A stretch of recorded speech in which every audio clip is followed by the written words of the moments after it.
start. Get in here, connect in, and we're good. Welcome. Welcome, welcome.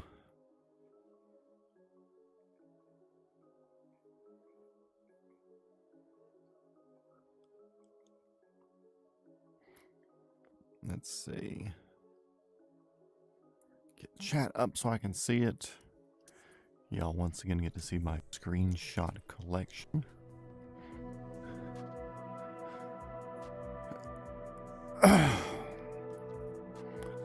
Big overwater today, starting in Biba at Baki Airport.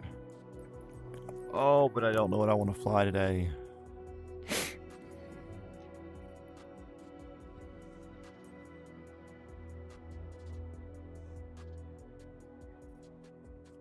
Maybe the Black Hawk. We can get some speed out of a Black Hawk.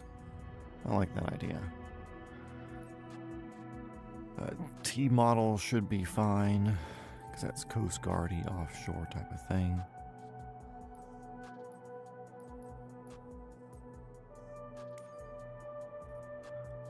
I think the yellow looks kind of sick. We're topping out fuel. Also haven't done the Black Hawk in a while.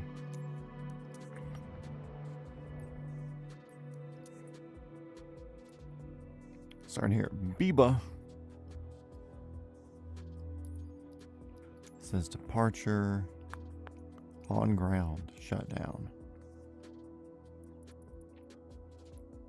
Kind of IFR-y there. We're going to be stopping by Riff. And our final location we're shooting for out here. Set as arrival. Of course, we'll be stopping for fuel. And then if we did anything else, I would assume we'd be heading south. There's really nothing here along this line. But we'd be heading south from there.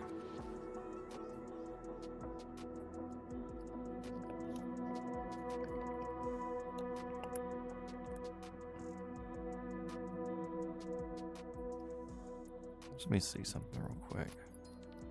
It says departure. Yeah, it's gonna be another long one getting down there.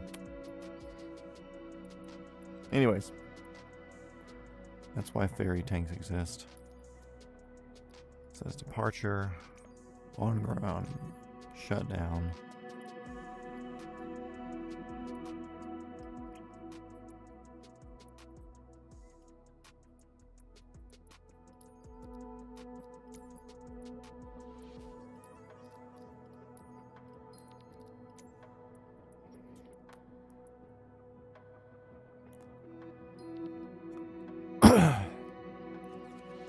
Okay, cool. As good as we can do. Flight conditions all set to normal. Saving back.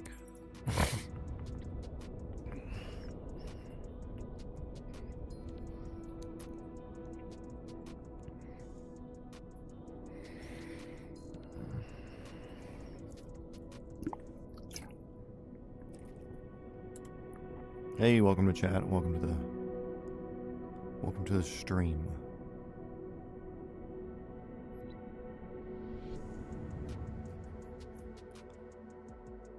Okay, low ceiling.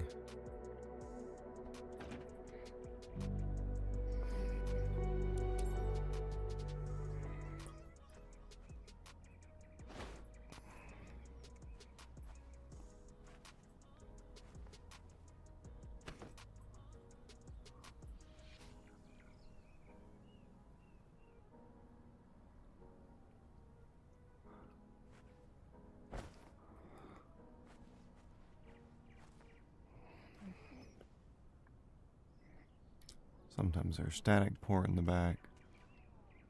There's no tail lock up here that I need to worry about.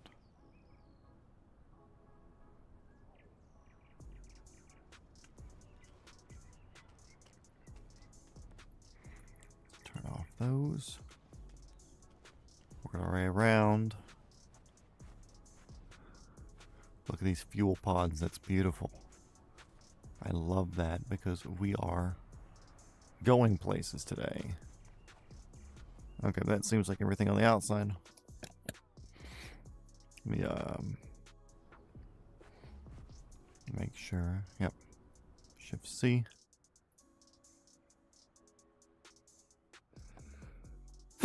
Bless me. Okay. Oh.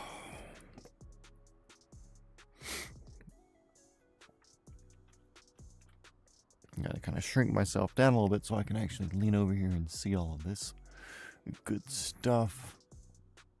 Why did I click there? Weird. Okay, first thing we're looking for is battery on, APU boost.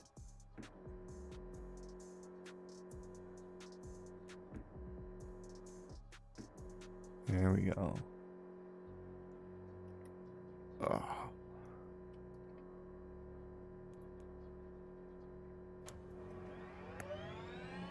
APU starting up now.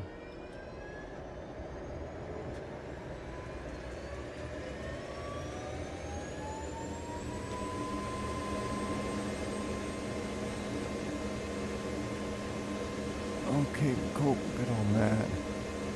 We can go ahead and turn engine ignition on so I don't forget that. Let's get our avionics panels turned on so we can see what's going on.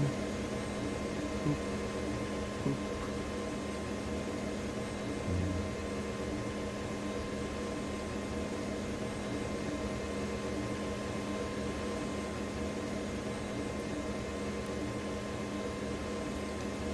Okay, noisy APU's running. Let's check down here. And get those on. Master blade full spread. Blade DI isn't a worry right now.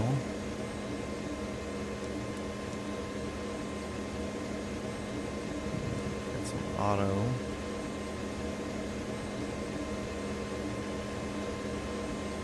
There, we can turn the fuel boost on. Bumps there, good to go. Parking brake is set. Tail wheel locked.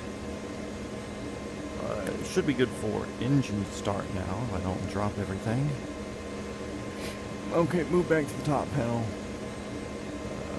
Turn our lights on the flashing. On bright so people know. Nothing else on that side. Got the air there. And turn the generators on. We don't have to wait on these generators like a lot of things. Turn fuel to crossway for a second. Let's do engine 2 first.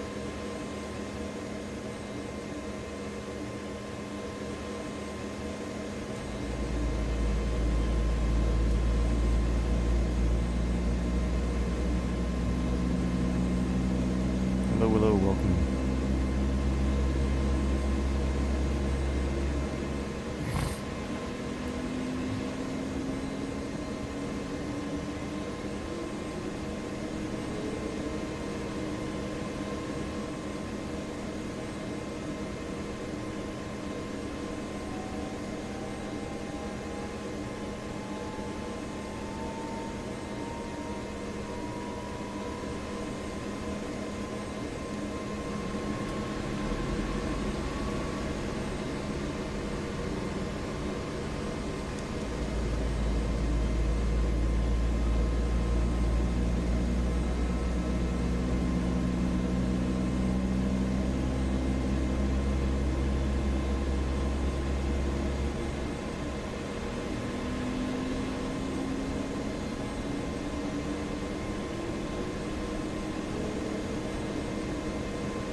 Noisy ass APU off.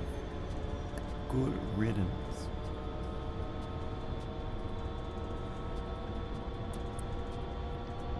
Okay, everything should be good now. Just low rotors, what we're waiting on now for the engines to speed up.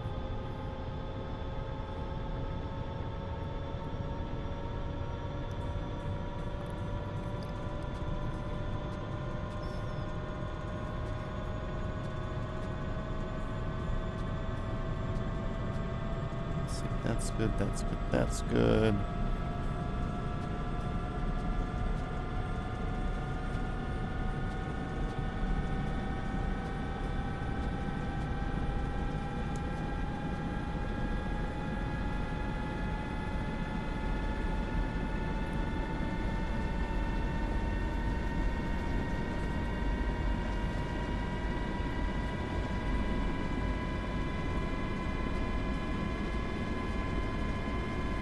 There's our rotor RPM. We're good there. Radar altimeter, pretty good. I don't know what the weather is here. Let's see if we can figure that out real quick. More info, weather, 2991.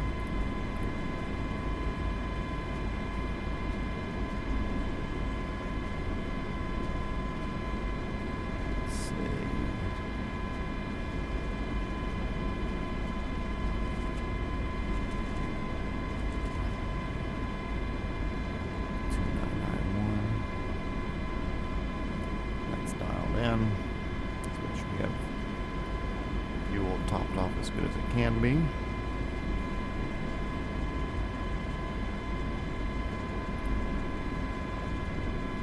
And nothing to it.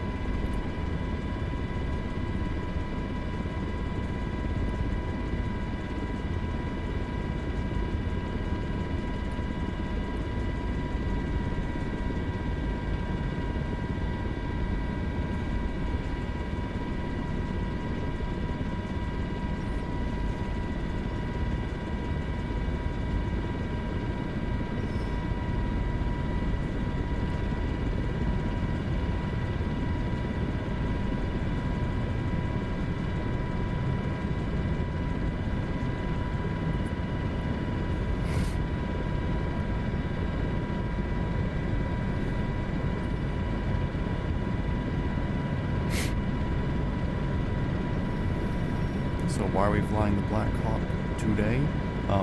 It's fast. It's stable. Two really, really good reasons right there, if you ask me.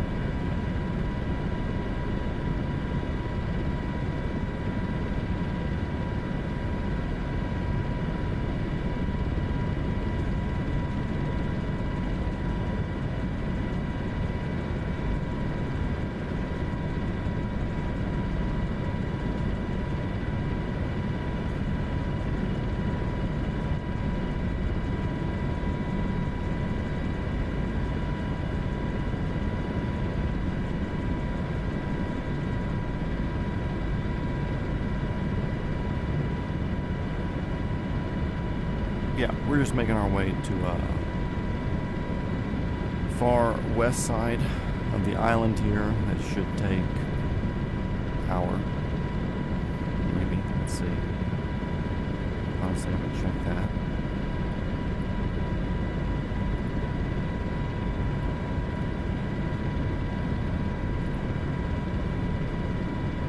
$113 nautical miles, so yeah, 40 minutes or so.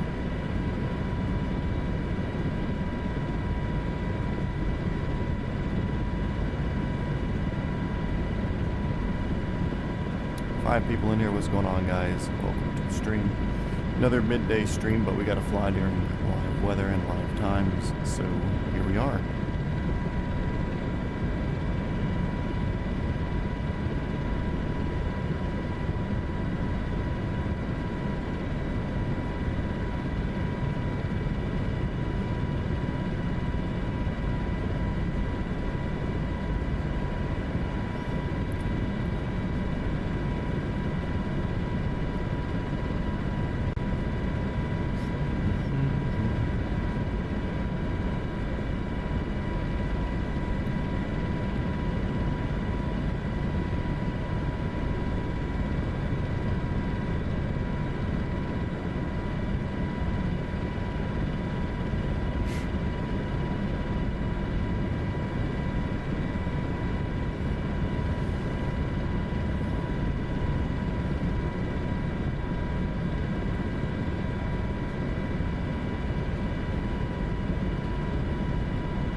sun shining ever like that.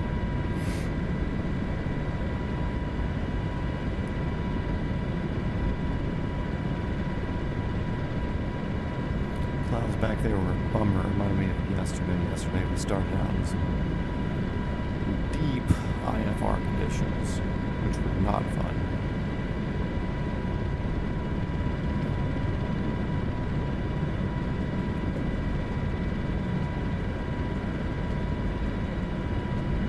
GPS directives are cheating?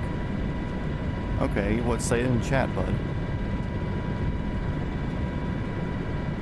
It's called RNAV. It's called helicopter privilege. It's also called, sorry, somebody got a text from somebody. And not only is it helicopter privilege, it's, we're over Iceland. How much aviation infrastructure is there really? And the only way to make it from Iceland to Greenland is a straight line. So, you know.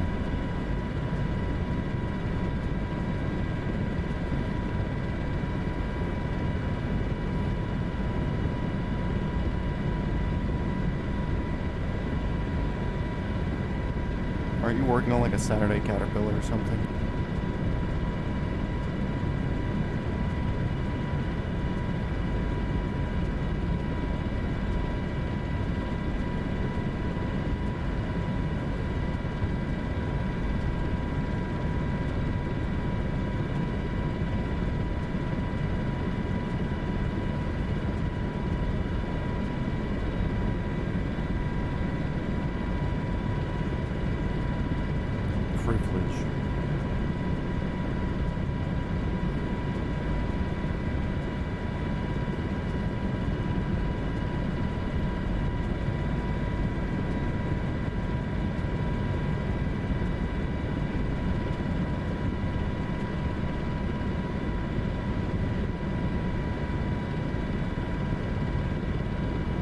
Doing the Iceland to Greenland hop right now.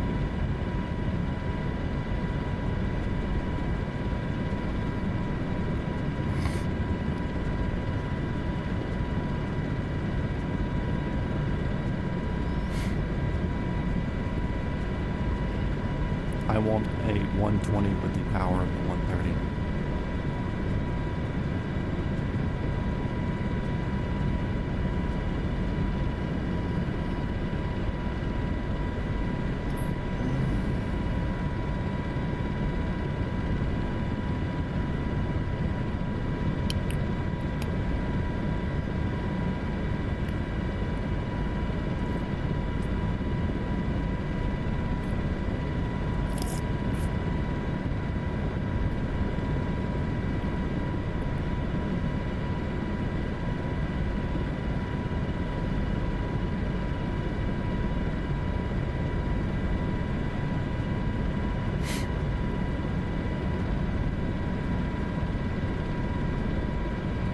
The 105 is great. I really like it, period.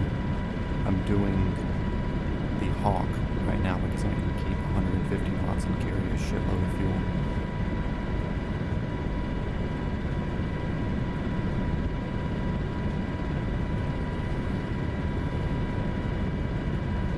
He is also on his simulator doing stuff. He is in the process of his private license. And one day, hopefully soon, I'll go out there for a week or two. Not a week or two, a week or so. And try to do a little flying out in their area.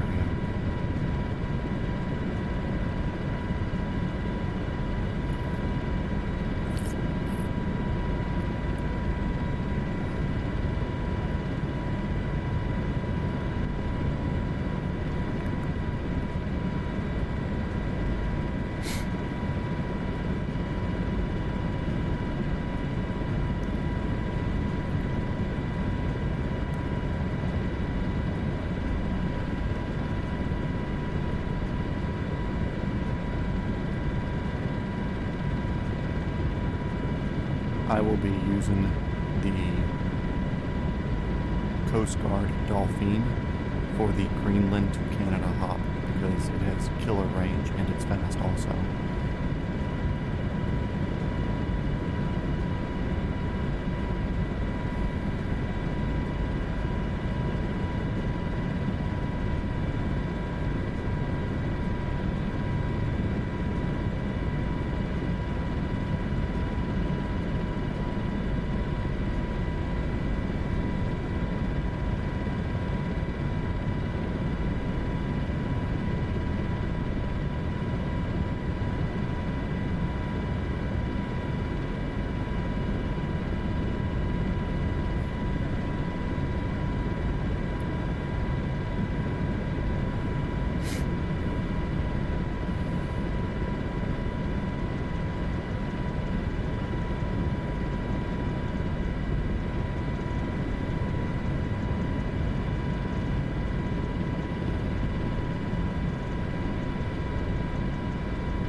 Six people in here. What's going on, guys? I know you have thumbs, so please, if you would, don't mind,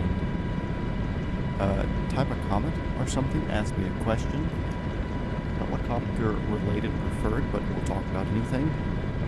Keeps chat lively, keeps me motivated, keeps me doing stuff. Most importantly, it keeps me distracted, because once we get over the water up here, there's going to be a whole lot of not a lot to look at.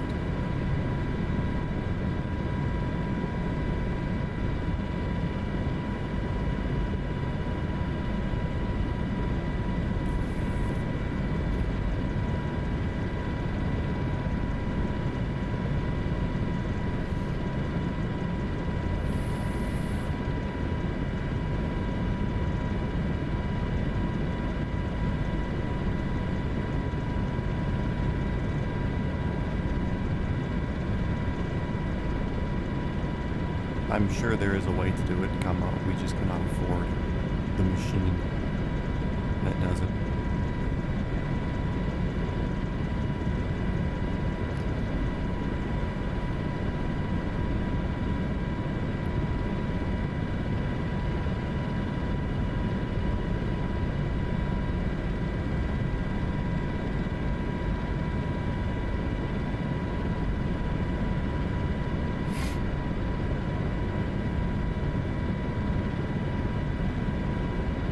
So privately on the Blackhawks, where are we at on those things? I'm a big fan. Wish the government would allow them to be considered as non-restricted items. That would be sick.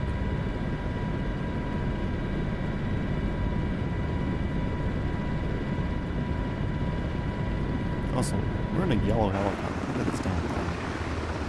We're slightly slower because of the fuel tanks, so we're not cruising to 160, 180. I could if I leaned into it. I just don't want to pull silly torque the entire time.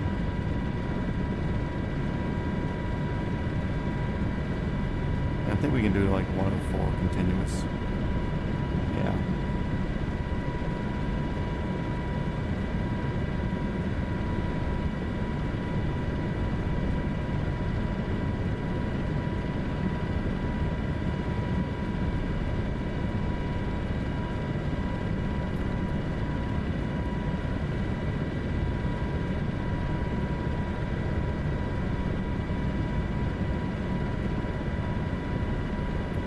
The non-icy part of Iceland here. Once we get over to Greenland, it's going to suck. It's going to be... I mean, in my opinion, today's episode will be... Yesterday's episode, kind of boring until the end. Today's episode, kind of exciting here at the beginning, but it'll be boring here on the last bit, because it'll be a 2-hour and 20-minute water crossing. I think the Greenland episode is the... Hopefully I can make it a one-episode thing in Greenland, to where it's just Go from Iceland to Greenland today. Where are they parking at? And then tomorrow, not tomorrow, Monday morning, I think I fly at noon though. So I'd have to wake up early to get this in, and then I don't want to cut that short. I don't know, we'll see. Whenever the extreme is, it will be covering an undisclosed or undetermined amount of space in Greenland. Now, we get over there relatively quickly after this jump today. I may look at it, and we may do a second part of the day, and just head down, bury ourselves into it, push through, and make ourselves do like an episode and a half today. But there's really no airports south of where we're heading unless we do a full fuel tanks with the jump.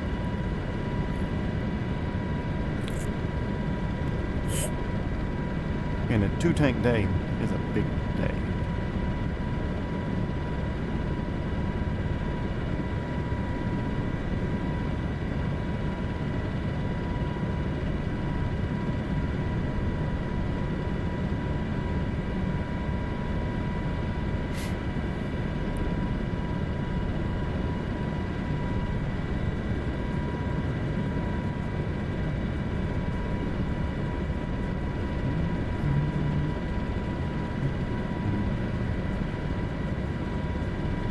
Also, it will be nice to start getting into southern bits of Canada, and especially the U.S., because we'll be back to where there's a lot of photogrammetry, and the ground will look a lot nicer. It'll be refreshing. As we have to play northern latitudes right now, just as a byproduct of having to make this jump.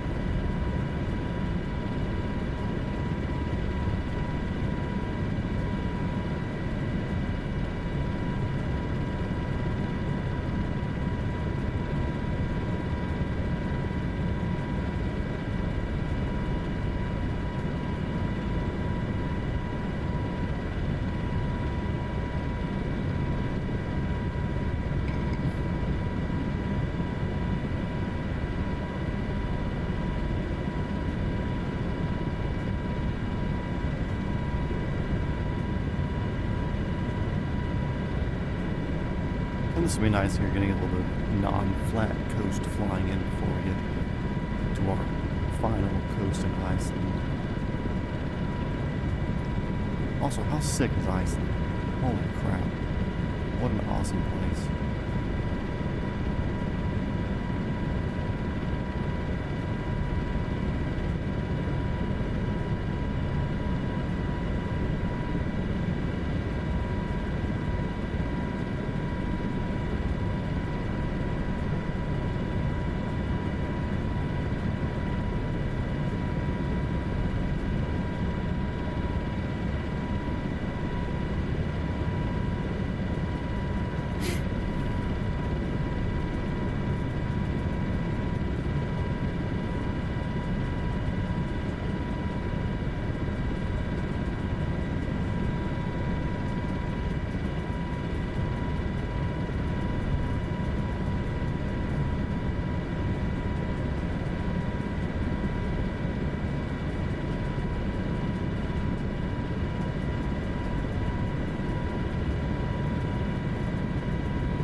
Map's doing silly shit.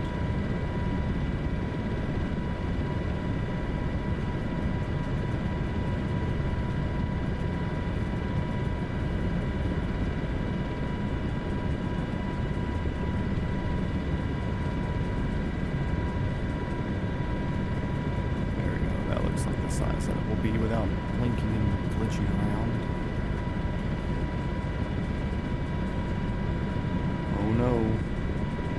There's a hill right there. Oh no, if only I was in a Black Hawk with gobs of power and torque.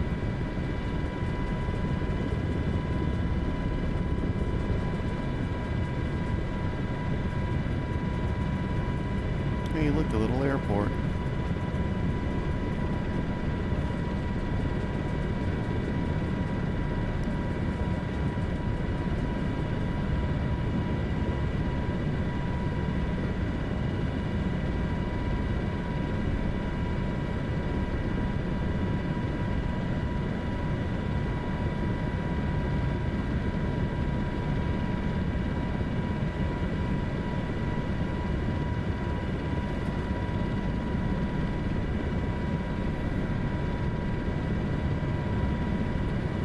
Hey people, what's going on?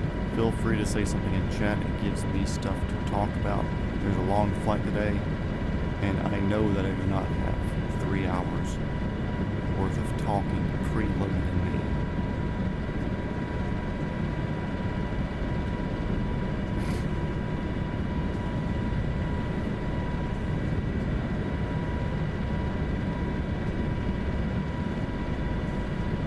Also, since y'all are so talkative in there, which is a joke, step up your game. What would your opinions be on me doing an evening stream, like a normal time frame stream? It would make it nighttime for Greenland, but Greenland is deathly boring anyways. It would be under night vision. So I'd probably use night vision depending on what celestial lighting looked like. If it was pretty moony and starry out to where we could see, I probably wouldn't need night vision that much, but we could do a night vision stream. Or just a nighttime stream, which we kind of did over Saudi a handful of episodes ago. Which was nice because it got us over a desert, which was boring anyways. Power lines cutting through there. Look at this, finally some trees and stuff.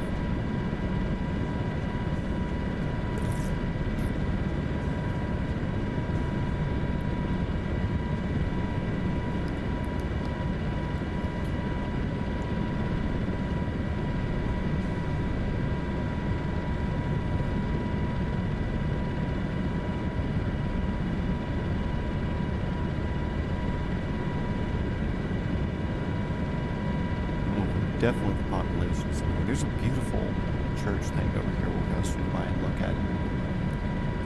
Forget the name of this town. I'm horrible with Icelandic geography. There's some very crazy looking architecture and churches and stuff. And I believe one of them is down here, which we should be able to see. They're all pretty tall spired.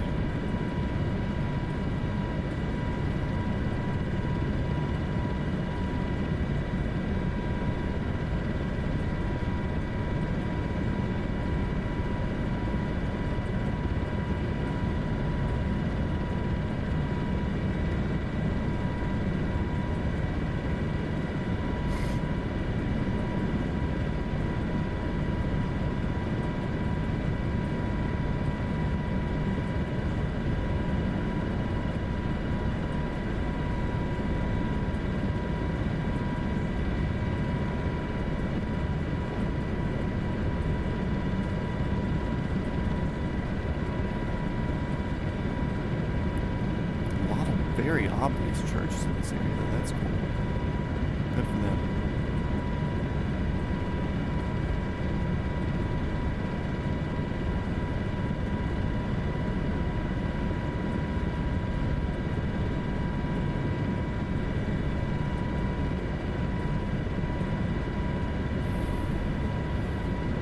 I think it's everything over there, but I want to see what this... Oh, it's just a weird rendering thing on that. Okay.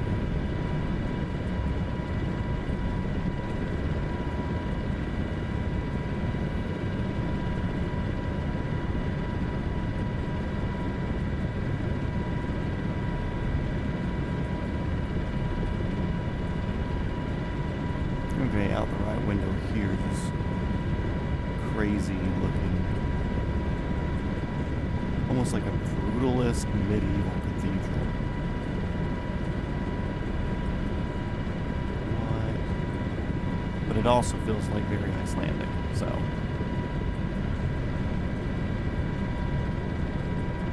Okay, minor water crossing here. This should just be to get us over to the far western side of the island. We are 60 miles away. We're doing over 120 knots, so less than 30 minutes. I would say around 24 minutes or so.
We land up here. I will also see if I can figure out how to change the nav on my HSI there.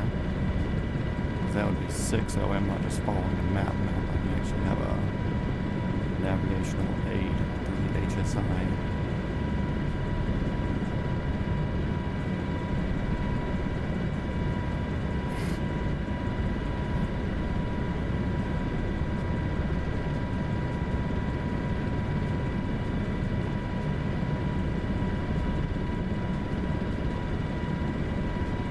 I had no idea you could do that. I thought it was also only for 2020 and not 2024.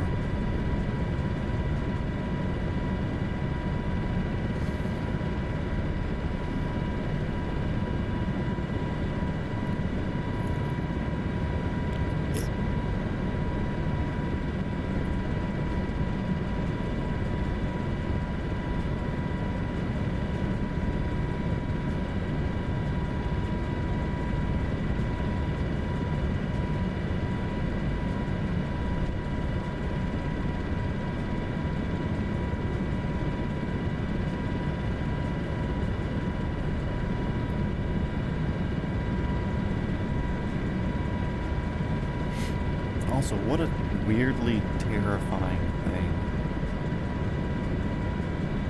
to be a helicopter operating over ocean.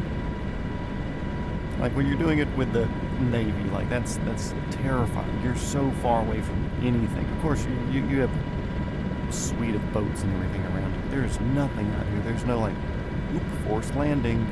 Like, nope, sorry, that's called ditching in the water.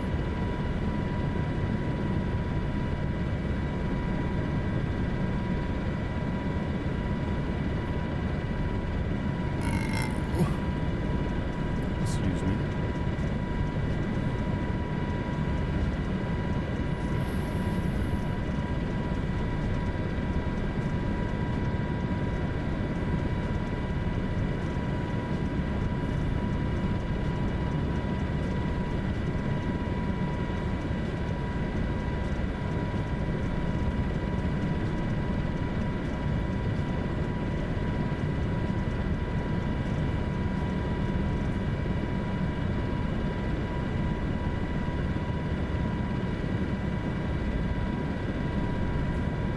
That would be too good, or replace the garbage EFB in the game with it.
All these people in here, none of y'all are talking. That's...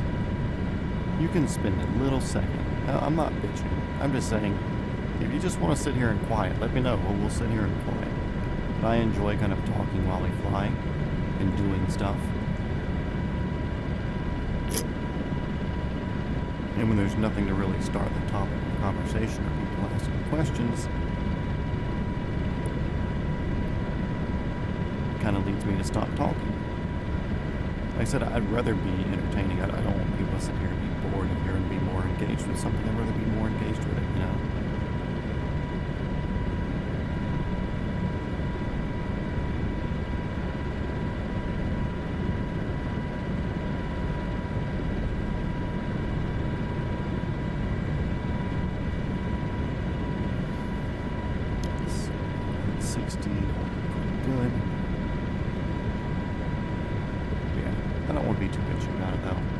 Thankfully y'all are here, thankfully y'all are watching. So it's not just a complete empty errand of sitting here for a few hours. It's nice to just have other people do it with me. But I'm a talker.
Gauges look green though, no lights on, just an AFCS light off, which guess what, don't care.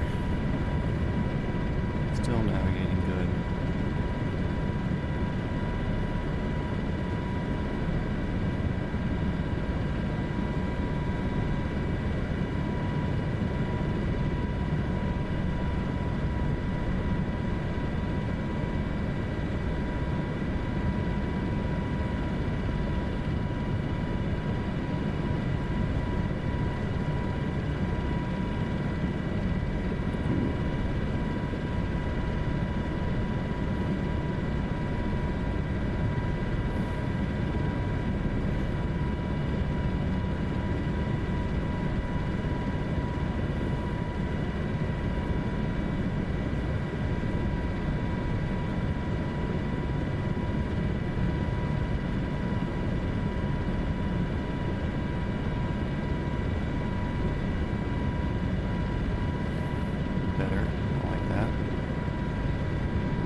I see land up there ahead through some of these clouds. Looks like some pretty decent hilly sort of elevation. So that's the thing. And I think it might have said we were IFR coming into this far airport, which that's fine, no big deal. That just means low and slow because I do not have any sort of approaches for this airport. Excuse me.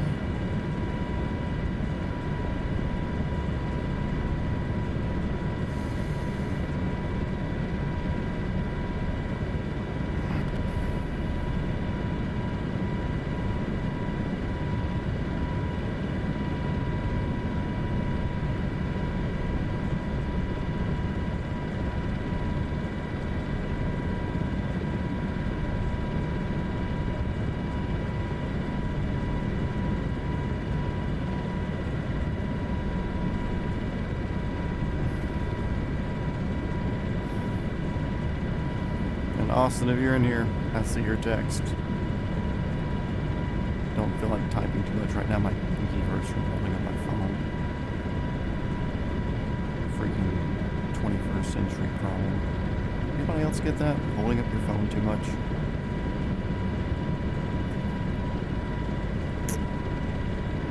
It's usually not bad, but I've got a quad lock thing on the back that I have turned sideways. I 3D printed the insert with a string, but it's sideways for sitting in the mount here that I've printed. If I have it clicked in the other way, it's fine. I don't use my pinky to support it, but a dumb problem to be a thing now.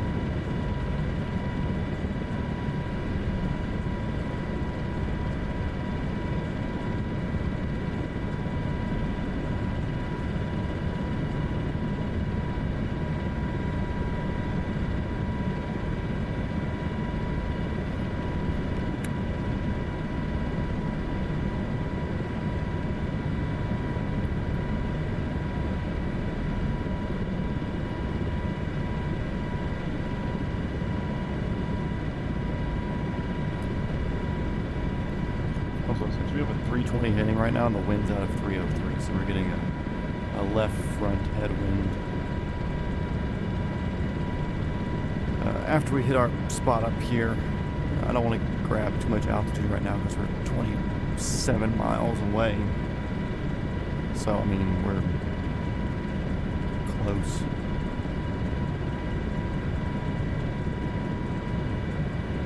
Let's see, it doesn't give us an ETA on this stuff here. We're 27 minutes away, so it's not a... or 27 miles, so we're doing 6 times that speed. We're 10 minutes away.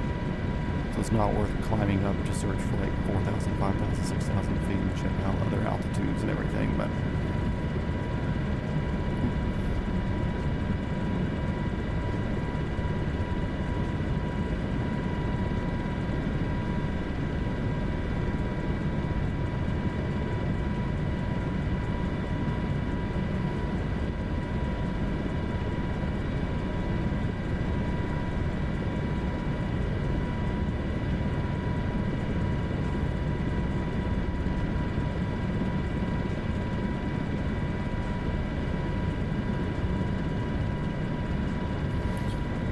flight instructor just changed my reservation to an aircraft that has very, very low hours.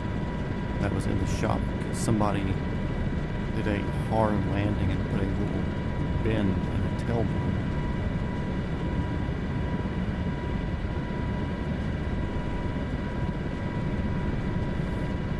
I am so excited. That was such a good helicopter. Good avionics in it. Felt powerful. Like one of the helicopters we were at school, Tango Hotel. It just... I feel like when I'm doing any sort of collective or anything, even if like carburetor heats down, I'm trying to do like a higher power maneuver, it feels like I'm pulling the damn thing up to my ears to do anything. The one that we've been kind of flying in the meantime, which is 34 Lima, it feels better. Definitely feels stronger. Has better avionics than Tango Hotel, which is good because guess what? I'm training for an instrument. And tighter, like all the bearings and everything. And the flight controls have been done relatively recently. But 606, it's fresh off an overhaul. And it had like 60 hours on it. And somebody had a hard set down with it. And it happened to bend the tail a little bit. So that was getting replaced and repaired. So excited. I cannot wait to be back in 606. It's such a good little helicopter.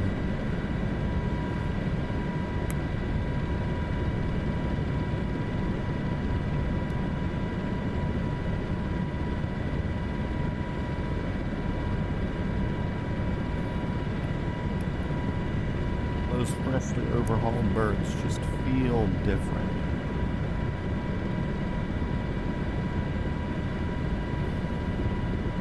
Also, our fuel hasn't moved any. I assume it's auto feeding stuff from our extended range tanks. We're going to keep an eye on it. Still going to top off as much as I can. When we get up here, because I can click the F button on my keyboard, it adds 25% of our fuel. So we're going to land up here. I'm going to go F, F, F, F, F, F, F, and make sure that we're as topped up as we could be, like we would for the crossing. But we'll be watching our fuel levels as we do the crossing itself. 18 miles, 18 miles.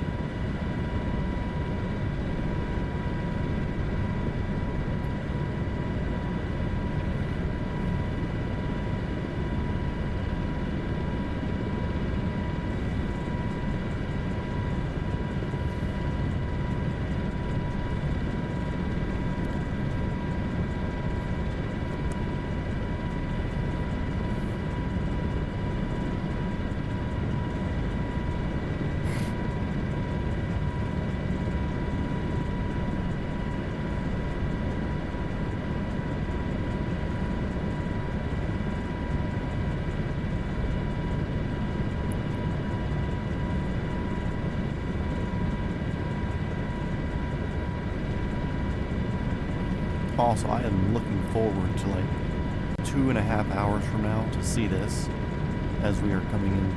Oh, that's just Greenland. I was getting excited thinking we were about to be doing our Canada jump. But in a few episodes, 2 episodes, I cannot wait to see this getting back into North America. Very high on my enthusiasm list there.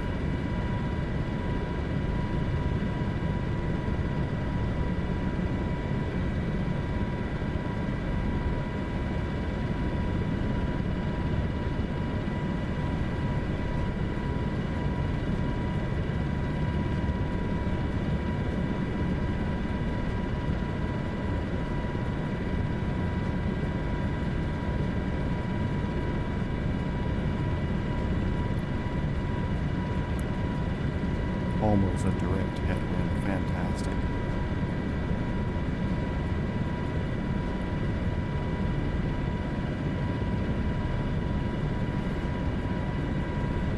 I mean, I'm kind of glad I'm going west. Like, east would have been better just for these crossing days here, because all the wind across the North Atlantic kind of favors going in the east direction. But that would have meant the first 25 episodes of my series would have been really, really changing my schedule. So I think going west was a smart decision, just on the fact that I was able to basically stream just normal evening time things, you know, like turn on the computer at 8 and stream until midnight. Normal streaming hours, if you will.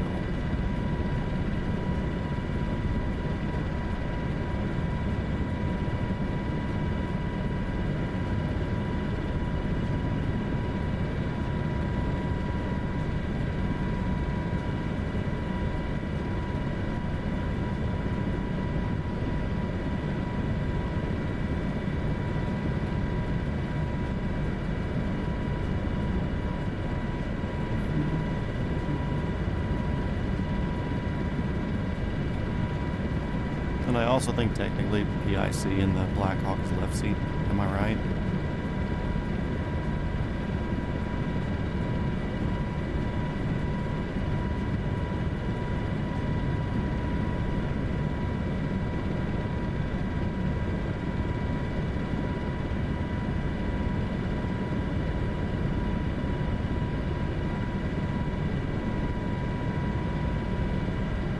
Coming up here to our little airport doodad. We're 8 miles away right now.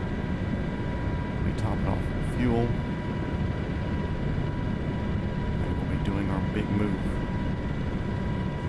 Putting ourselves even further away from big civilization by going to Greenland. Iceland's relatively populated compared to Greenland. Greenland is nothing Greenland is like a lot of nothing. Which good for them. There's nothing good coming out of it. Nothing good coming out of being in populated areas.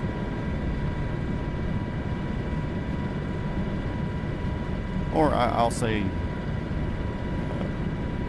community and having like a proper church or parish. Like, that's a good thing coming out of being in a populated area. Other than that, there's nothing good out of being in a populated area.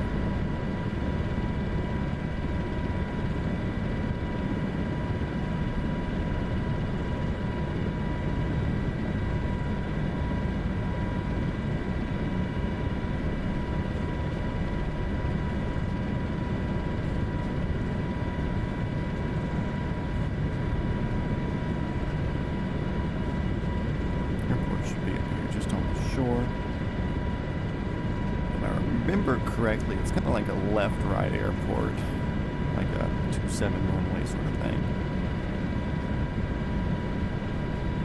So we'll kind of favor this right side a little bit like I have been doing. We'll slow down when we're like a mile away. Come in, pop in, still some fuel, be on the way.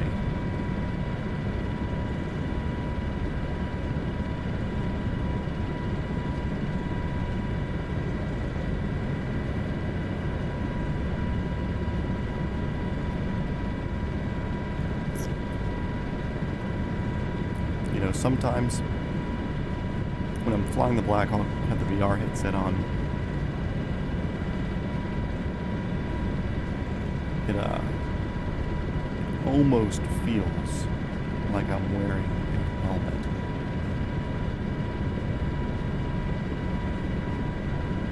Almost feels like I'm wearing like a helmet with a visor that clicks down and everything. I'm way more fucking dorky than that. At least sitting down here on this. When I get out of this,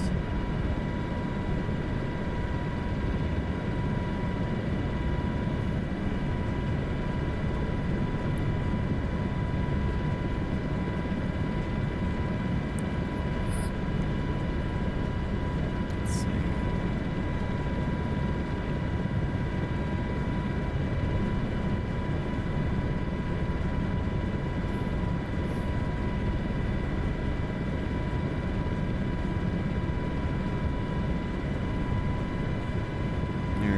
Little bitty strip of a place to be. Good thing I called ahead and they have a fuel truck here waiting on us.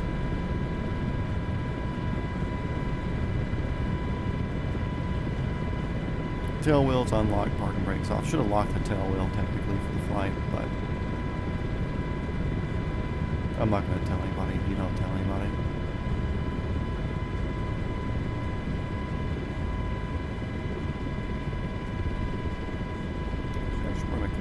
Next to the windsock and land that. I know nothing's here beside it, and I don't have a crew here letting me know what this giant school bus of a machine is doing.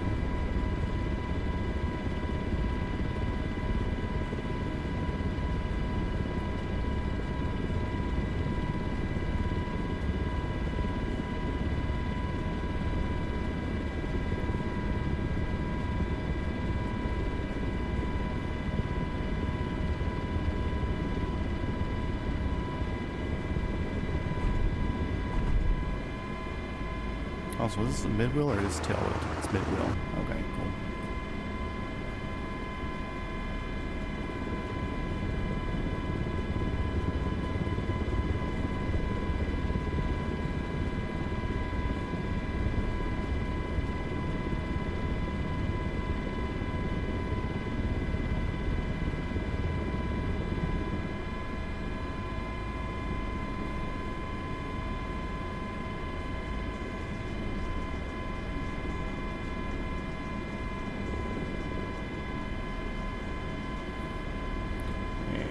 Parking brake on here.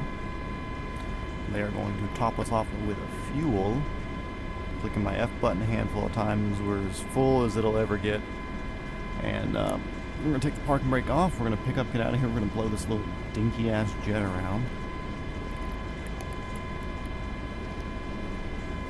Excuse me, Mr. Jet. Would you be cooler if you were in a Black Hawk? Damn right you were.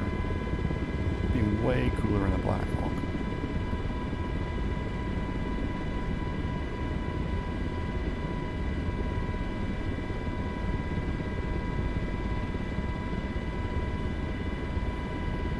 Okay, guys. Let's go to Greenland.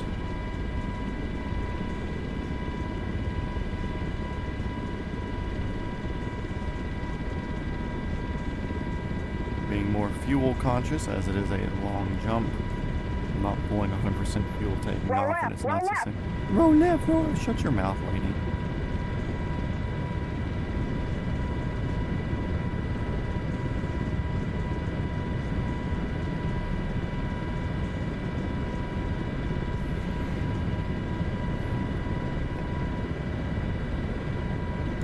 Tail wheel locked. Wiggle it that way it locks itself in. Course.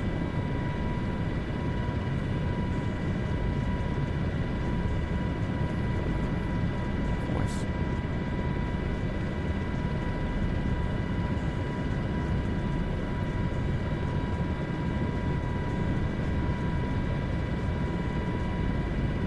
No worries, comma, I'm excited, comma, 606 was so nice.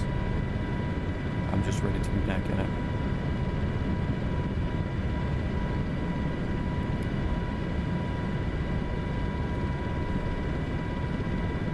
Just do an RNAV like a man.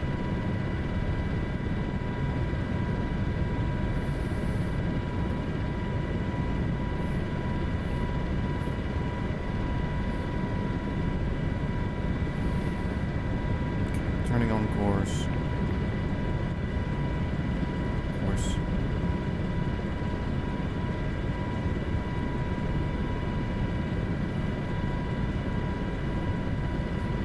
I'm gonna bump over some other stuff. I don't know, maybe. I don't know, there's more land ahead of us. Either way, we're gonna start searching for altitudes to be at. Currently, we're at a 295 heading, somewhere in there. I should also, while we're here,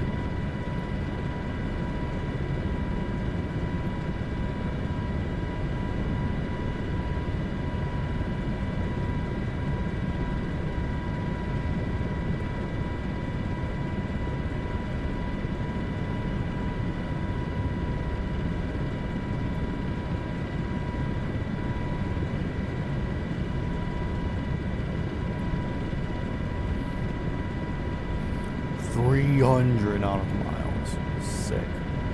I'm so enthused.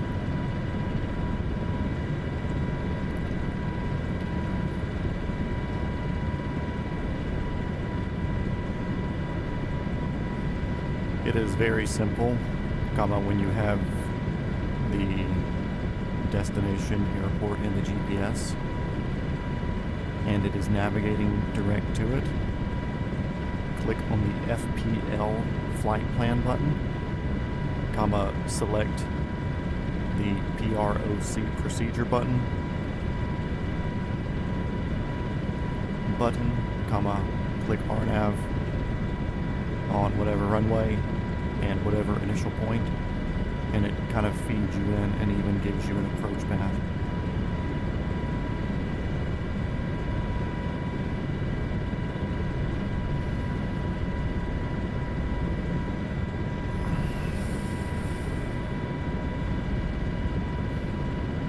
Okay, 2 hours of this, let's go. Maybe more. Hoping 2 hours. If we keep 150 knots, 300 nautical miles, it'll be 2 hours. That's the goal. Wind 326.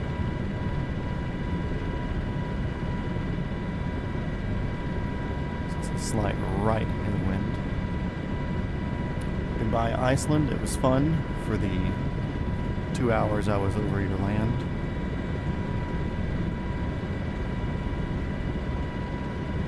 Okay, now we're in it. Get used to this view. So at 1,000 feet, 328 at 7. I say we just keep climbing up. The higher altitude we get, as long as we keep the same like indicated airspeed, technically we're going faster and faster and faster. And I'm okay with that.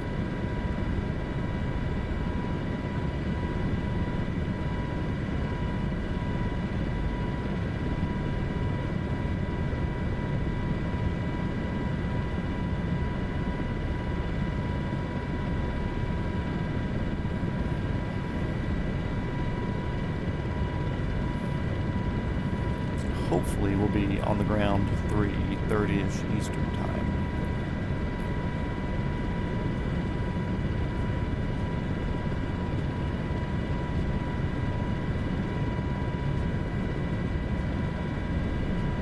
I'll keep a slow climb going up. I'm watching my wind, the bottom right of that screen.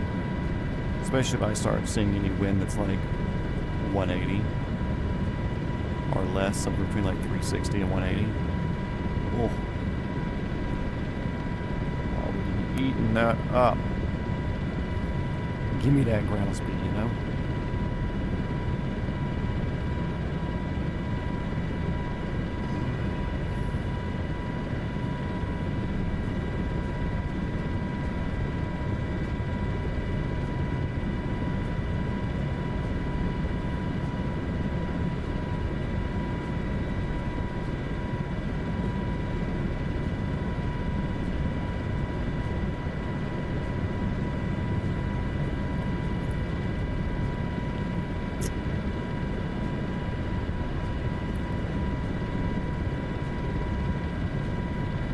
It does seem like the higher we're going, the more the wind's rotating clockwise.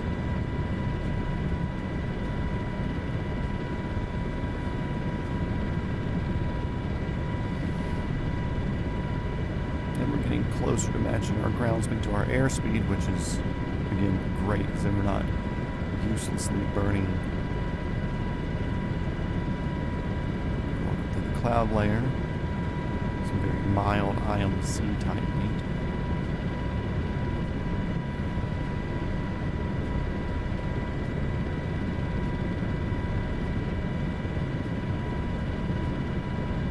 And a 500 foot per minute climb is about all I want.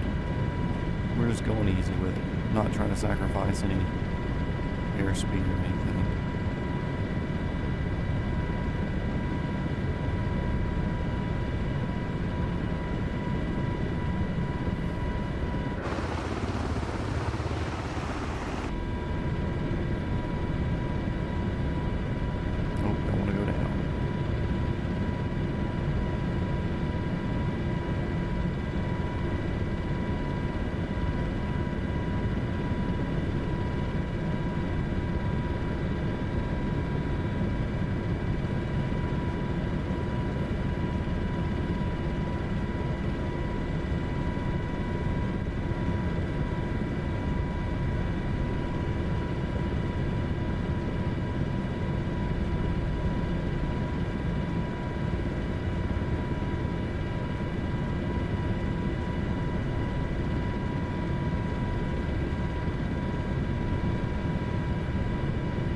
Working our way up through these cloud layers. If I can do a little bit faster climb, I will.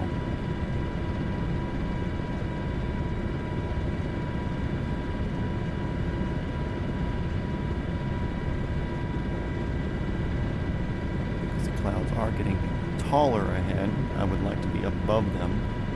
Although it is nice being where I can see the water and orient myself and use that as a VFR reference. I do kind of want to be above the clouds.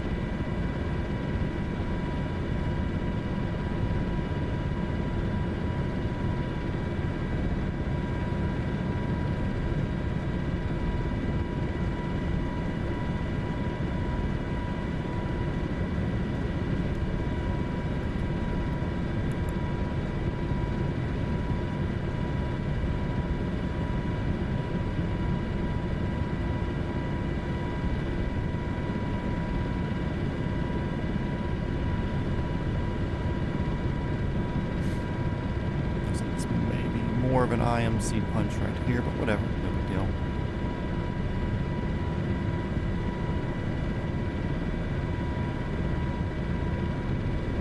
We've got instruments and we've got pitot heat on, so we're good. We technically have blade de-icing too if we needed it.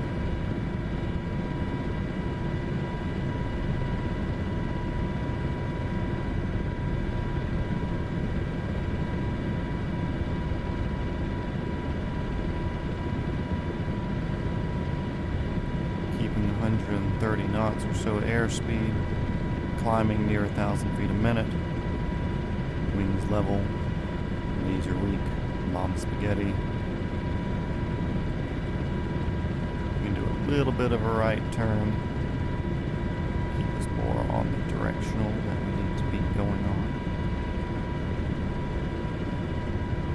Anybody's wondering, obviously I'm not looking outside right now, we are fully in the cockpit. I'm scanning around, thankfully these gauges, even though it can cause a complacency issue, because you think you have everything there to solve all your problems. And even though this does have autopilot, we're freeballing this. All the gauges here do make it easy to not have to move my looking around too much. I'm not having to swipe all the way around the instrument cluster like this to fly. I can just kind of keep my eyes on this main display. We climbed a little bit fast there, killed a little bit of airspeed. We'll lean forward into it. We're now above the clouds. So this would be considered IFR or VFR on top. So we're now visual flight rules again, but we're kind of sticking to instrument type flying, because we don't have a solid reference of where the ground is.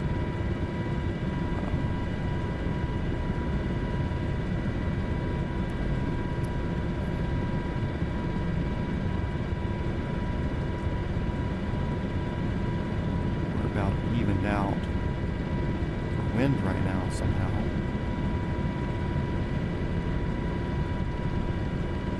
But we're going to keep climbing up. We're going to search for like 6,000 to 10,000 feet somewhere in there and see what the wind looks like up there.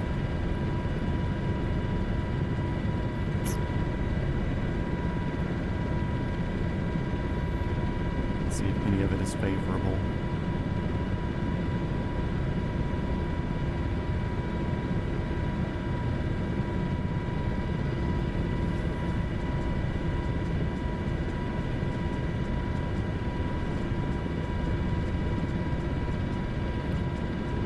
Plus, I'm just familiar with RNAV because that's the only thing that we're really training right now, because that's what the 22s are equipped with.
A boat. Hey, boat. This is also one of those weird things where it's like, I'm fully aware that the viewership numbers will dwindle on this because people are going to pop in off the For You page or suggestions or something, and you're just going to see a fella flying over clouds over a blue ocean. And that's not exciting, and I know that. I'm fully aware. But for this series to be complete, it has to happen. So we're making that have to happen.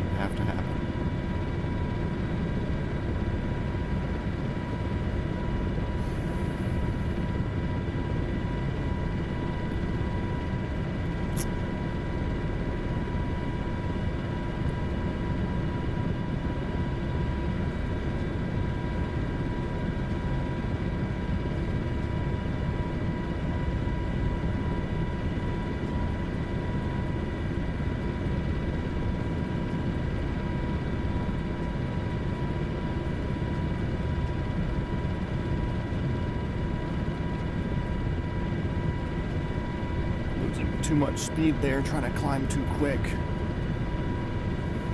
Climbing's nice, but we have 3 hours, 2 hours to climb. I want my speed.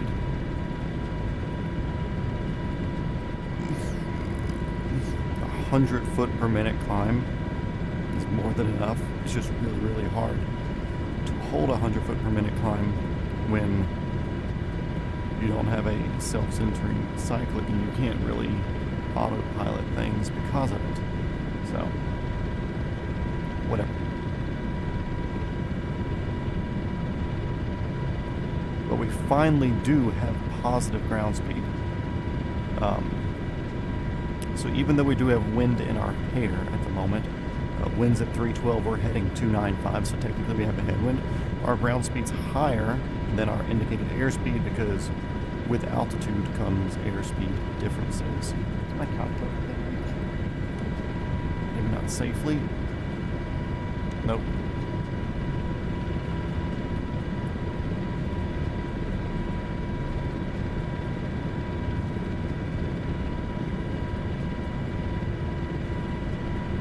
But I do have a calculator here. We will discuss that real quick. Let's see, do I have an outside air temperature gauge somewhere?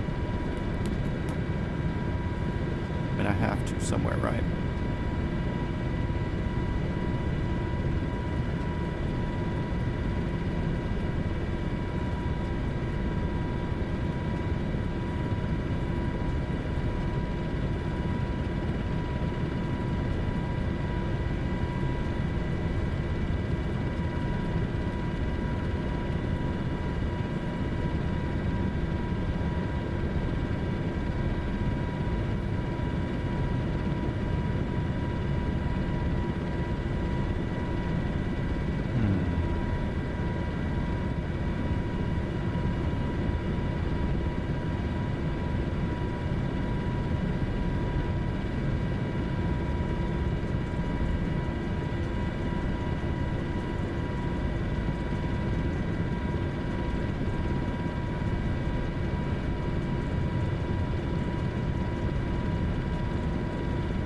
Really hard looking for something and I don't know where to look for it.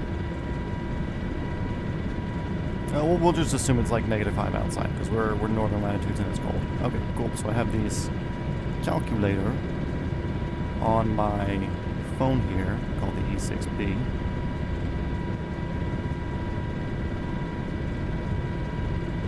Let's do planned true airspeed, pressure altitude. We're at, say, 8,000 feet.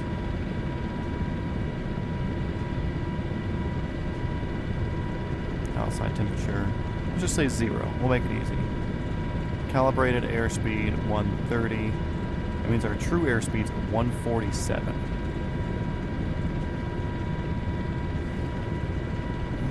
Ryan, what's going on? Just turned PC. Well, you got, I won't say a lot of catching up to do. We're off the coast of Iceland to the west.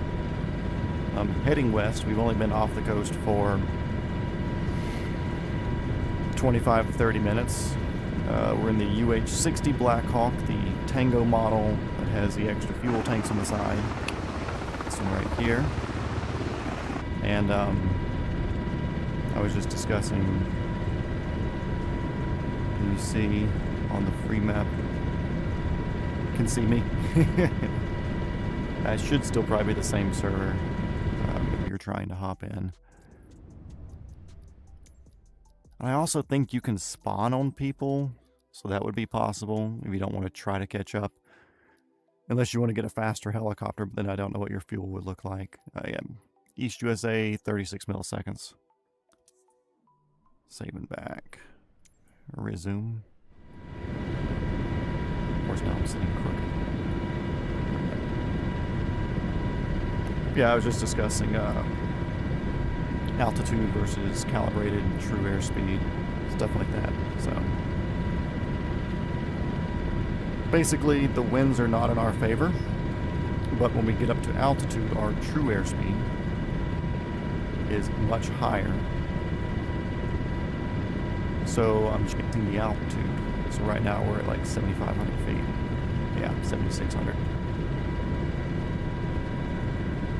And that also puts us above the weather, so I'm just not like getting sea blindness by the sea.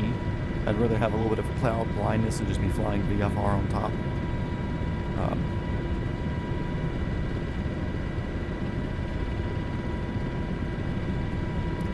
Also, since you see me on the map, I wonder how many people, because people will scroll around and like you see the little green airplane emblem on the mini-map thing, or the world map when you're in free roam.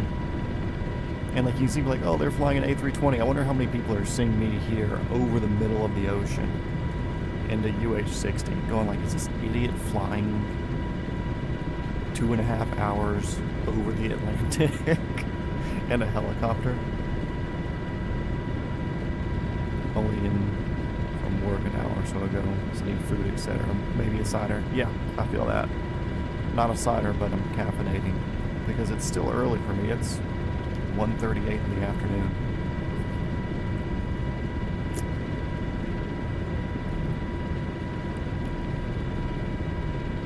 Besides, we can drunk fly in a simulator. We can't do that in real life. Frowned upon. 8 hours bottle to throttle, guys. Now there's no time going throttle to bottle, but there's 8 hours bottle to throttle. You can pop it as soon as you turn the main power off the airplane and you're walking away from it. All your pilot duties are done.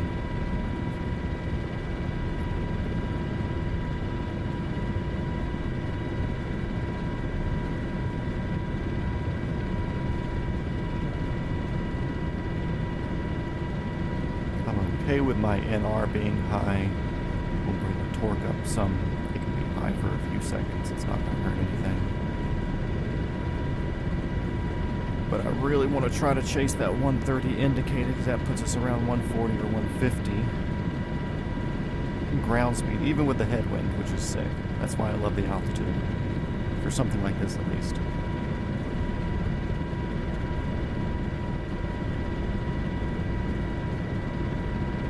And I was just telling these very talkative people in chat. Like, I've been flying for an hour and a half now, and you're the first person to type anything in there. Valeska's busy today, or else she would be in here.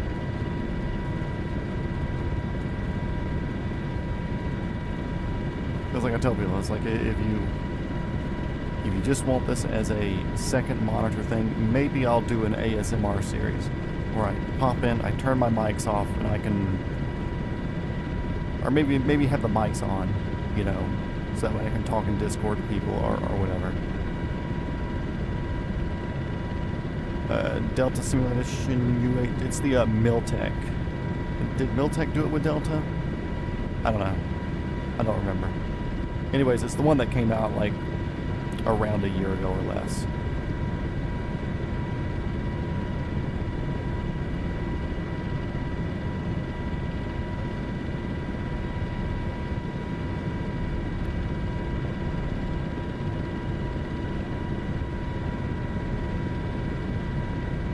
A lot of variants to it, a lot of liveries, a lot of good detail in it.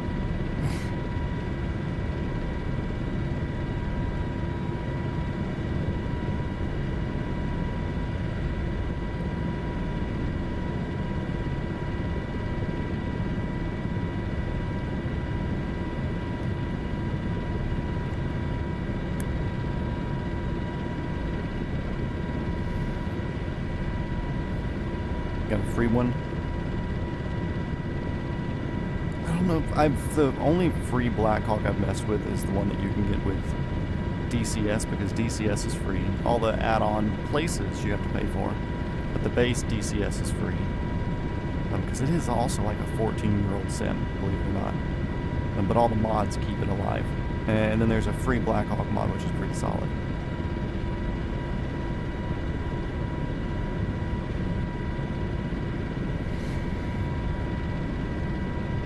So I'm into that one. It's for what it is. If you just want to, if you have a computer that will do it, but you do not have an extra $300 for Microsoft Flight Sim and some downloads and accessories and stuff like that. Or I'll just, I mean, like if you're at the point where you have controls, a computer that will run a good sim and everything, you just get Microsoft Flight Sim. The DCS is cool too because you can do missions, but it's also definitely way more military oriented as compared to Flight Sim. Like here, the flares don't work. In DCS, it does. No reason for the flares to work here. I'm not going to get shot down. They get griefed, especially when the helicopter aerodynamics were a thing, but I'm not going to get shot down.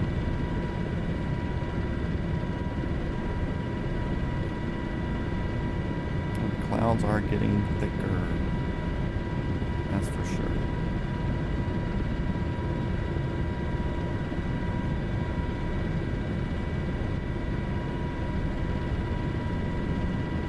Climbing, we're at 8,200 feet. Clouds seem to be getting closer and closer.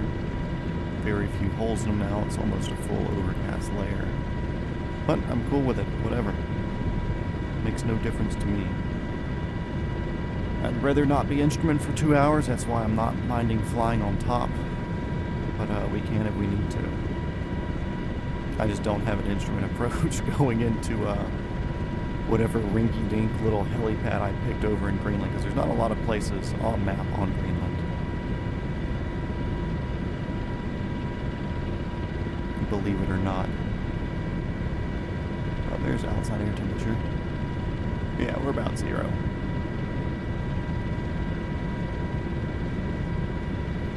All this fancy glass cockpit Black Hawk stuff, but there's just a temperature probe through the windshield. Splendid.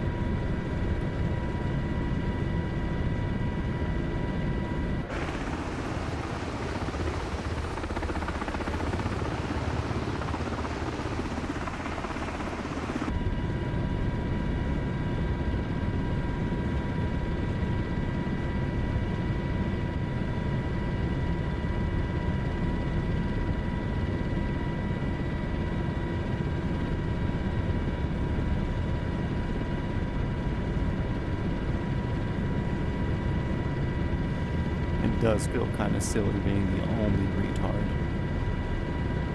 doing an Atlantic crossing in a helicopter. I'll admit that.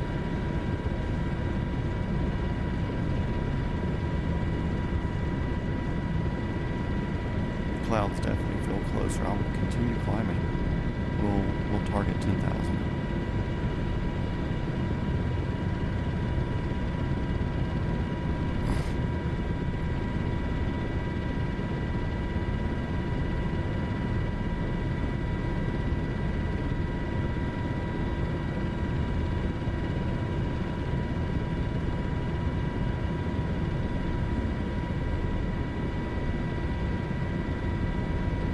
Slow the climb some, not necessary.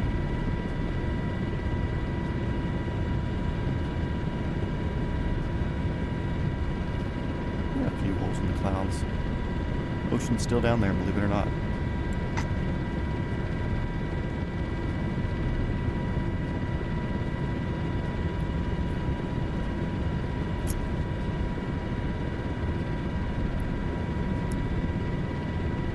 I'm so excited this other helicopter's back at the school right now.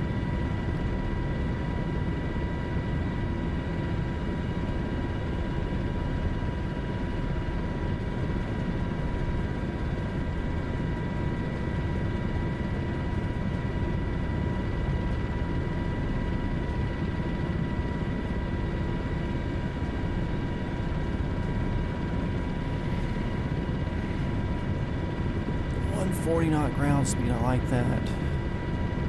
280 nautical miles to go. That's 2 hours on the dot. If we can keep this sort of speed up, which will be hard because we were kind of in a descent there. If I ask any more out of the collective, we'll be over torquing, which is okay for a few seconds, but not good to just keep that continuously.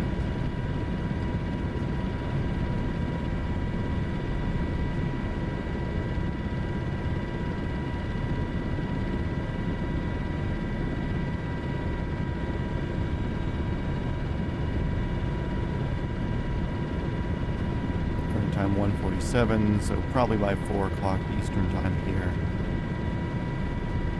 As in where I'm sitting, not in the helicopter itself. It's like, I don't know, 6:30.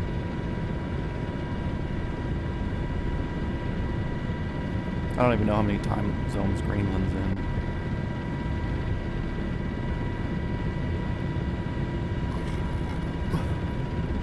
Dude, sim rate would be sick right here, I'll tell you that. It'll speed up for the next, make it 2 times fast. I'm only doing this for an hour.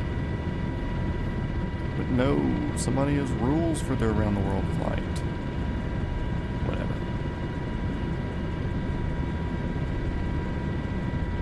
Whatever. None of my concern.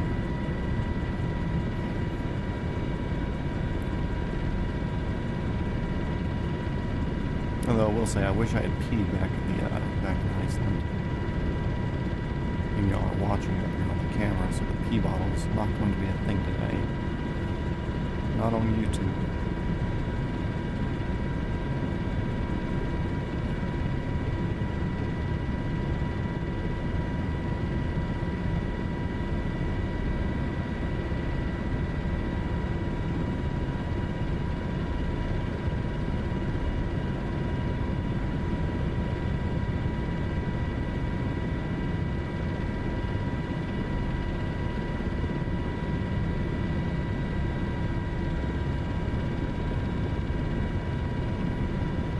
Still waiting for our fuel levels to go down. It says fuel left and right both at 1,976 pounds, so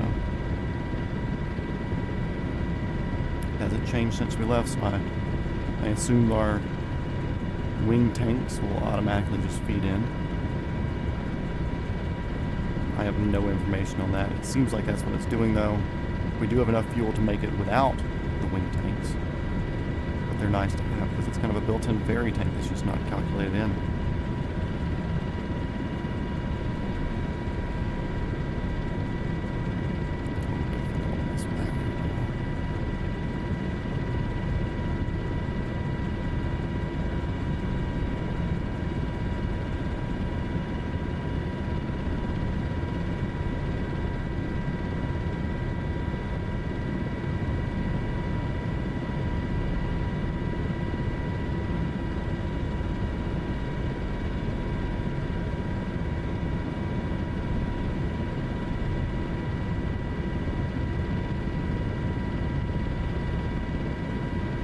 I'm texting and flying at the same time. You guys see what's happening? That's how dangerous this is.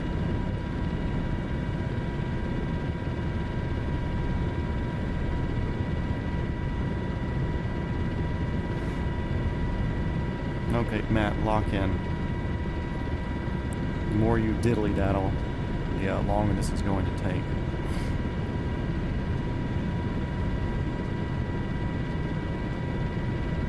Okay, you're about at 10,000 feet.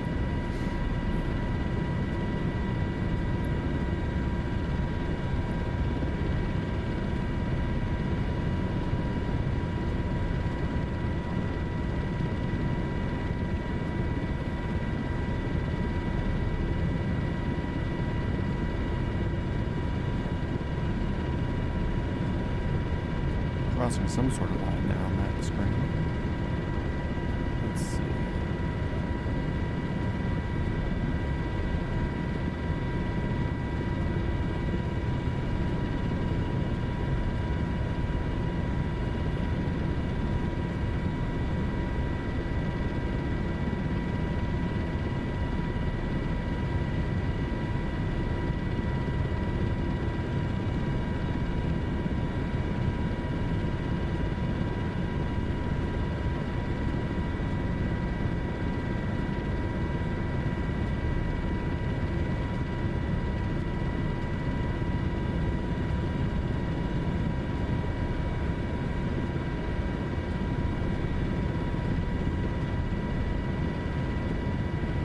Also kind of funny if you think of it.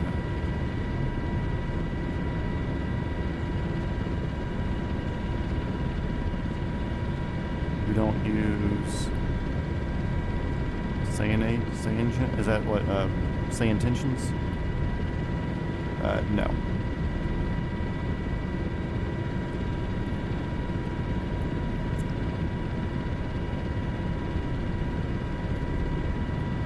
Is it a solid program? Sure, probably. I just don't care for AI. And I don't care if AI watches this video and uses it on me on trial in the future. I've got one king and it's not you. So, look at the camera there, AI. Thank you. No, I'm sure it's a great tool. I'm sure it's a great tool, especially if you want to deal with ATC and clearances and everything like that. But I've got no real purpose for it at the moment. Especially for this Around the World series. Now, if I was just sticking in the US, maybe. But I'm not an airplane LARPer, or an airline LARPer for that matter. So I'm not familiar with other countries' air traffic rules, laws, regulations, ways that they do things. I know it's all pretty standardized across the world, but that's not my thing.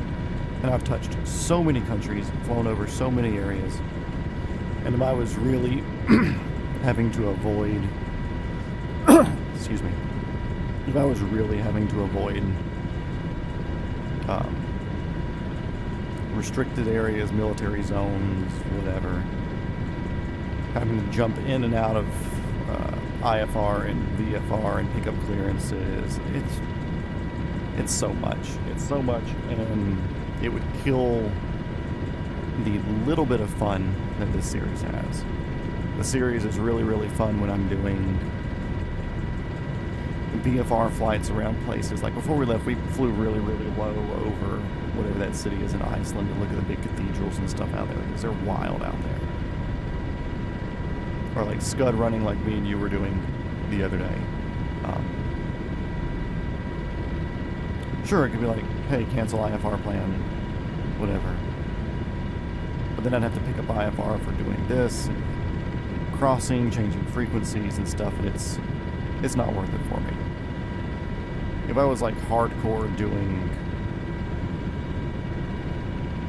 other things, like airplane type things, and role-playing passenger transport stuff consistently, sure, maybe. But at the end of the day, for me, being where I built this simulator as a learn how to fly in real life tool,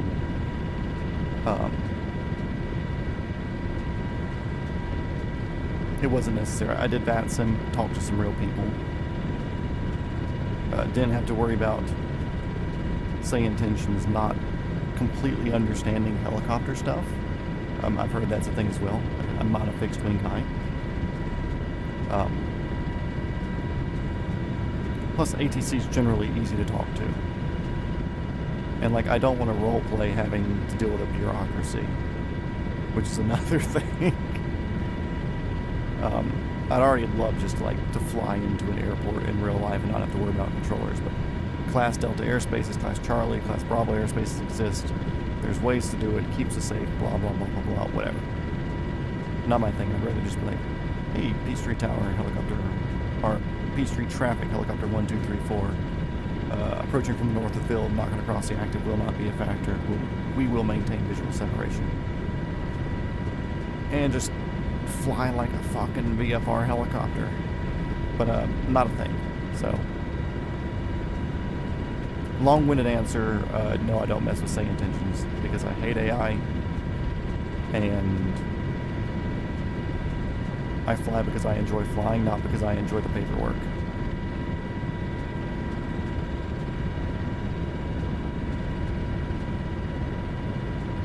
But yeah, nothing against people who use it. Solid tool, and there's so many people who are into the airline part of it, you know, Hey, get clearance. We're cleared on the whatever departure, taxi, runway, A, B, C, D, E, F, G. Read back correct, blah, blah, blah, blah, blah.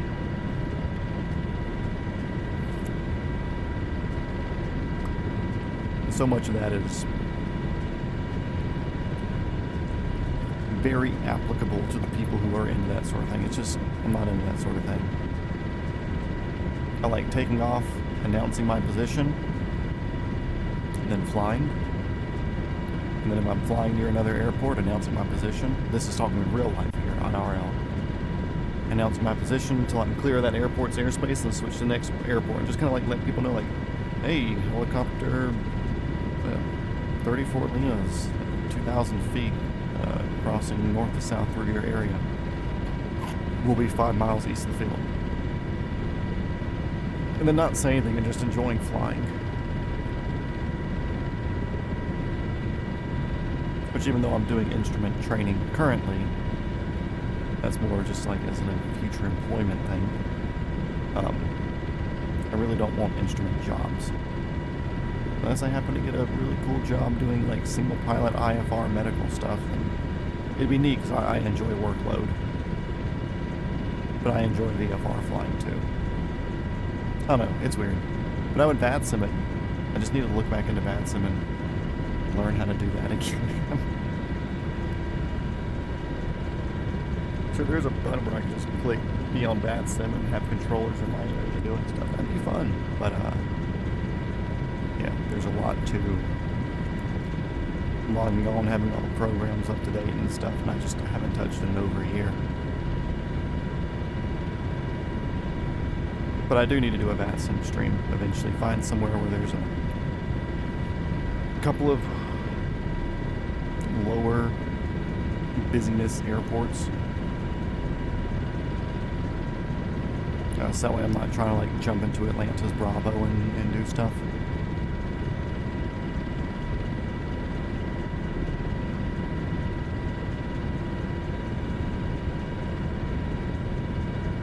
But then again, like also I'm a helicopter guy, so what can I bring of benefit to me versus what can I bring to benefit or annoyance to one of the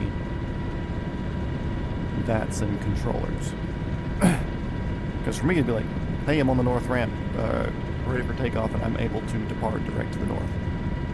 And obviously like, okay, cool, clear at your own risk. Sometimes they may be like, hey, use the runway, whatever.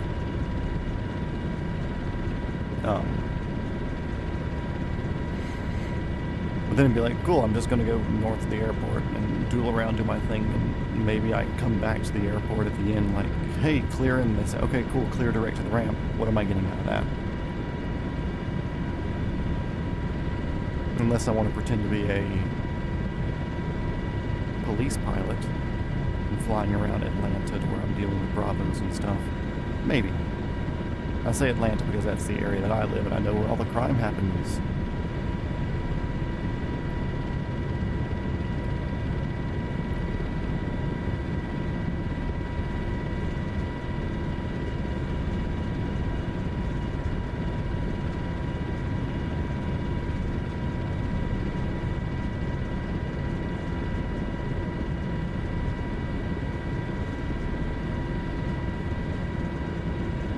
I think VFR through Bravo would be fun.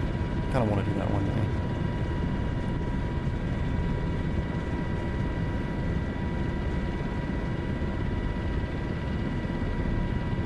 Would it be hard? I live near the Bravo.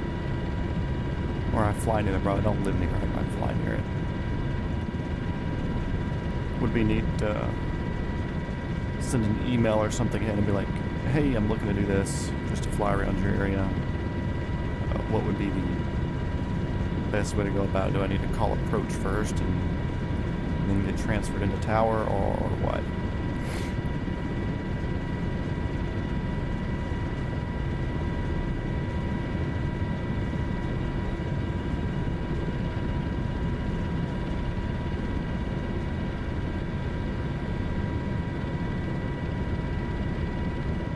...245 miles, 143 ground speed, less than 2 hours at current pace.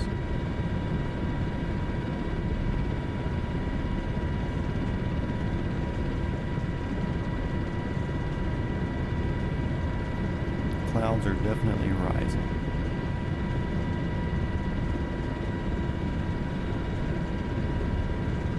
Which could mean different sort of moisture levels, but it's also really a temperature thing. What temperature is the dew point happening at, or what altitude is the dew point becoming a factor?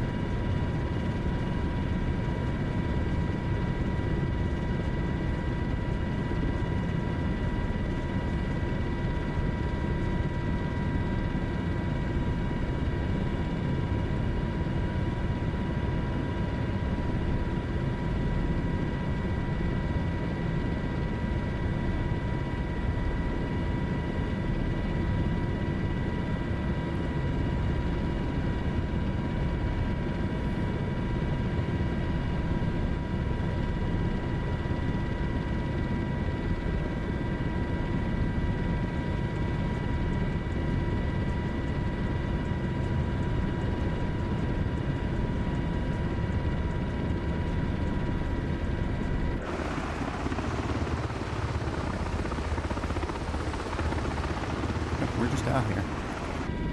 We are our own rescue.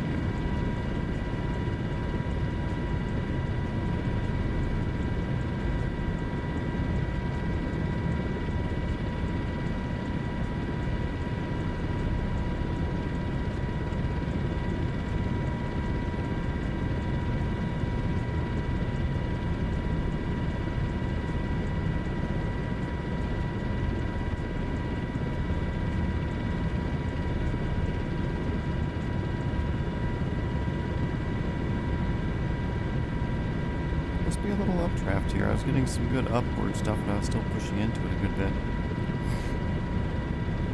Could be good for us. Oh yeah, we're losing wind here, so picking up ground speed. We have like a 15 knot ground speed airspeed split. If I can lean into it here. Oh yeah.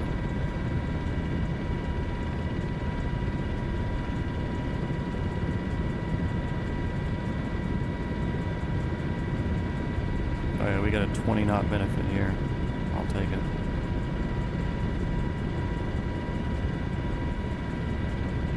We're at 10,300 feet.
200 miles. I'm going to pause for a second. I will walk to the back of the helicopter, take a restroom break, also turn on the air conditioning. The computer makes a lot of heat.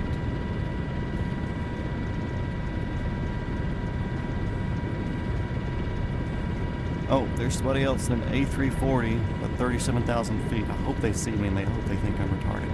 That's hilarious.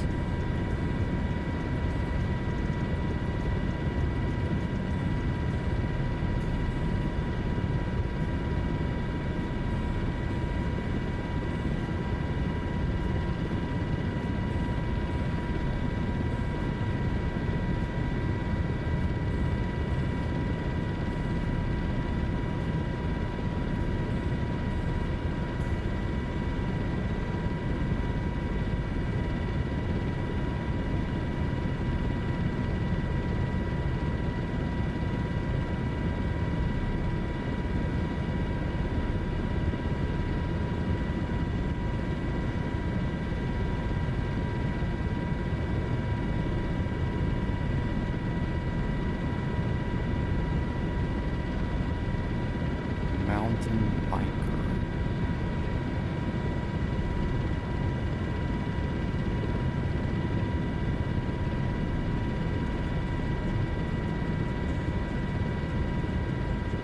I don't think that traffic's going to be a factor.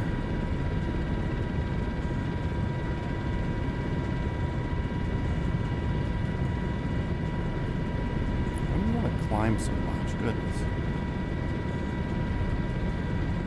At least the clouds are dispersing below us a little bit.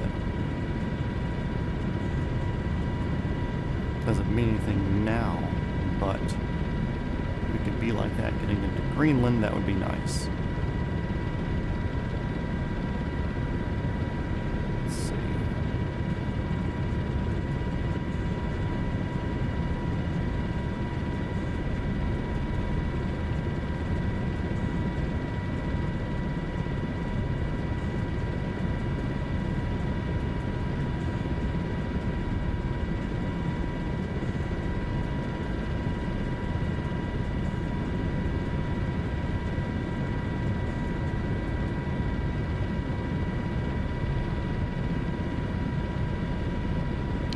Lowest headwind I've seen all day.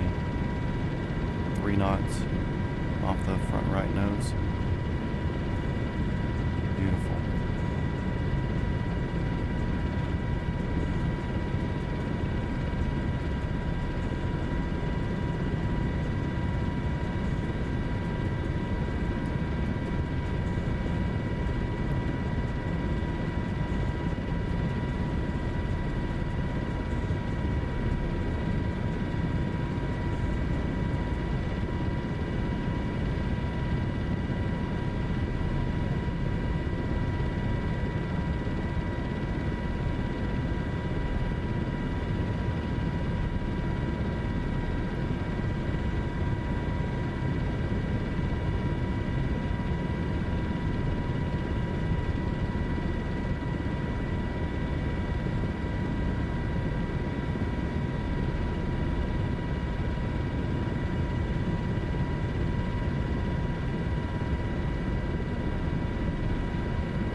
Okay, mountain bikers, see you later. Good luck on your flight. Probably easier.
So now the distance from here would be about the distance from my house to Florida.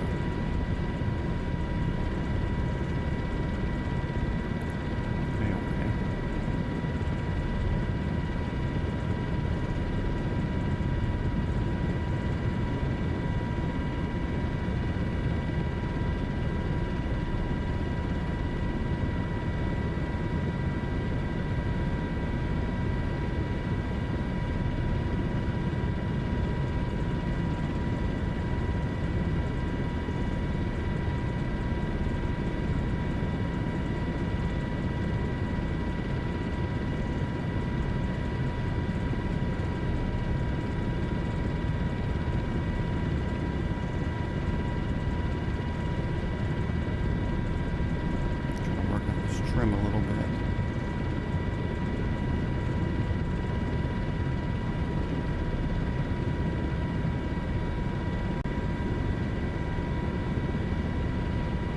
Got a lot of tail rotor authority with the hogs though, so.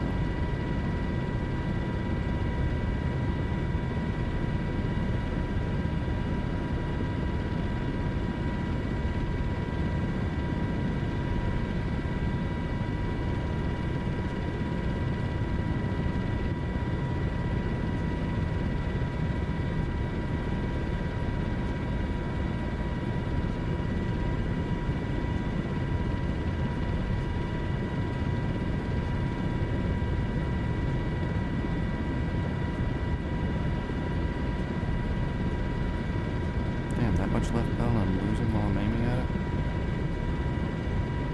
Okay, about 282 heading. I'm gonna bring you back in.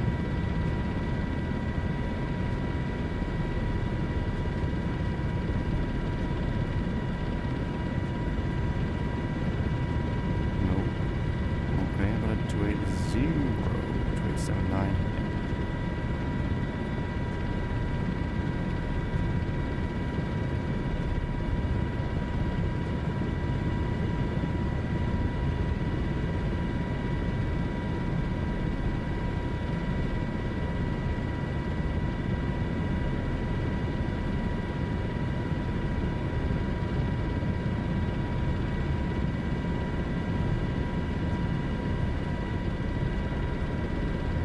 Let's bring the line back in a little bit for us. Slowly.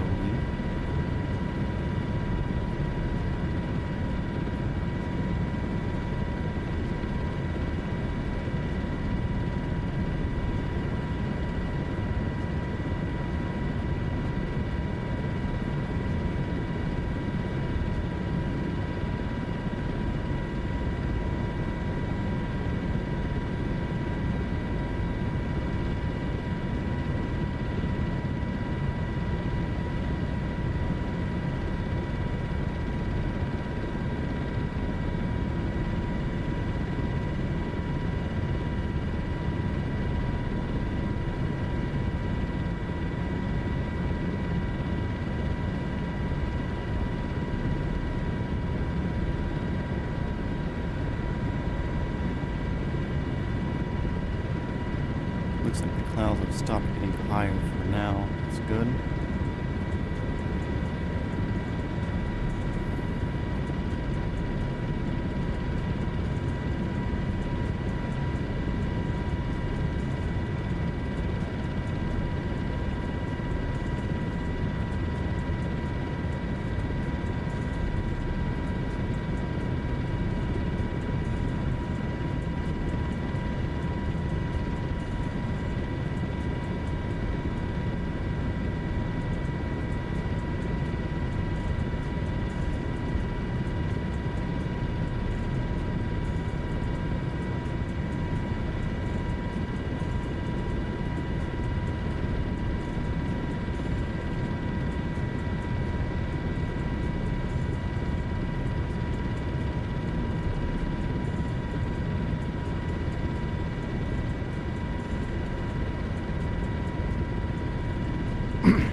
There's 200 miles. I'm going to pause for a second to get the air conditioning going. Use the flying bathroom in the back of these Blackhawks. Believe it or not, they have one. I'll be right back.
Let's see. I believe we have volume back. I'll turn this up to make sure we can hear that before I get too deep into it.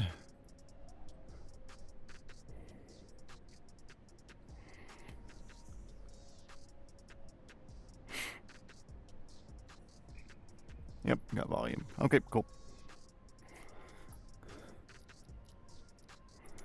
Let's try not to die. Cool, not horrible.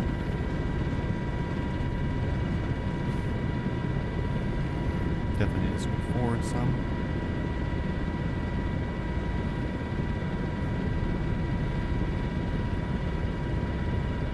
Let's get our bearings. Level off. We had a hell of a climb going right there for a second, which is I'm holding the cycle in a different place.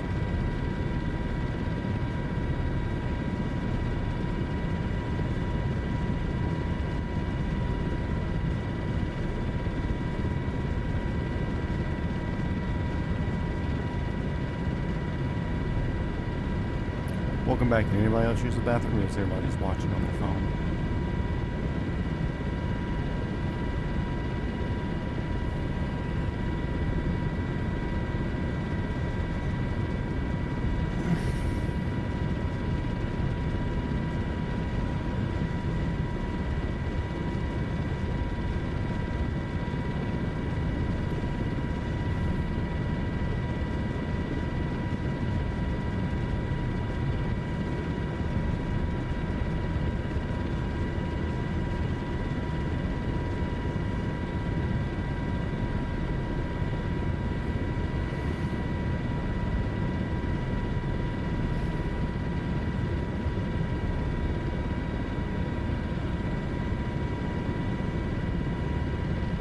I was trying to see how well the chat carried itself without you comment all out.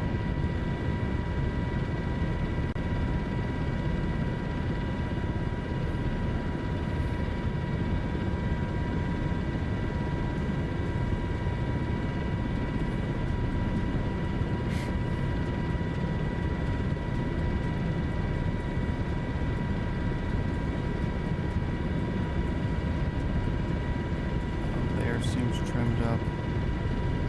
Losing path a little bit, blown around. Try like a 282 heading. 193 nautical miles. Let's see, what's our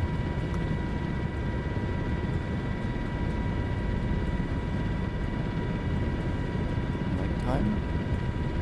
Distance. 93. Ground speed 140, hour 22.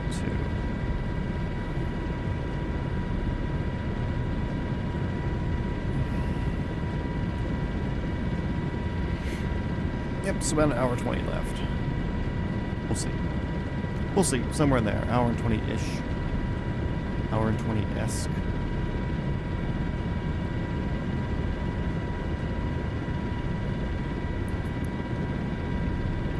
And I also expect once we get around 30 miles or so from shore, we'll probably start having a better and more accurate representation of the weather.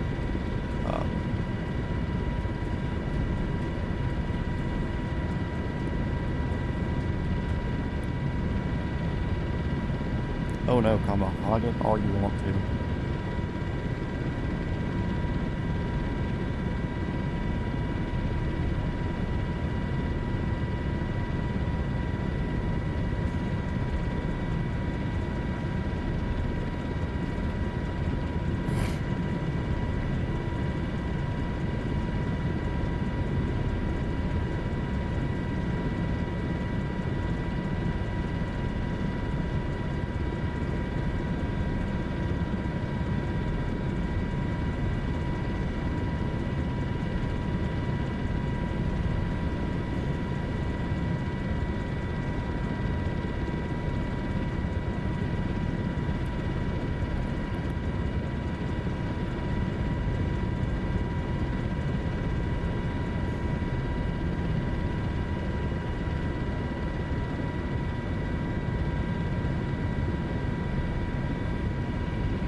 Let's get back on course.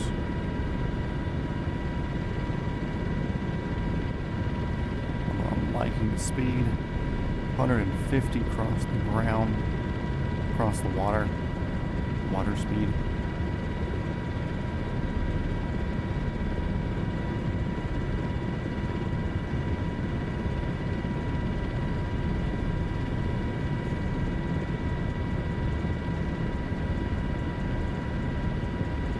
Mad Creative, welcome to chat. Yes, I am online. East USA server, like 39 millisecond ping or something like that. Let's see. Online. East USA automatic 36 millisecond ping.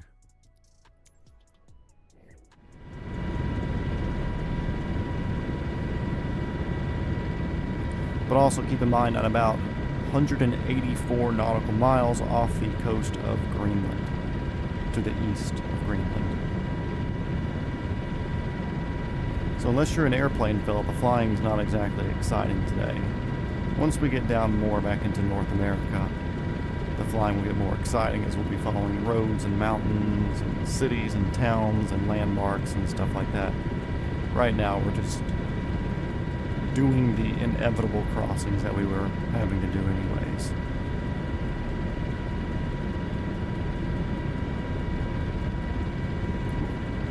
Got a boundary coming up here. Something.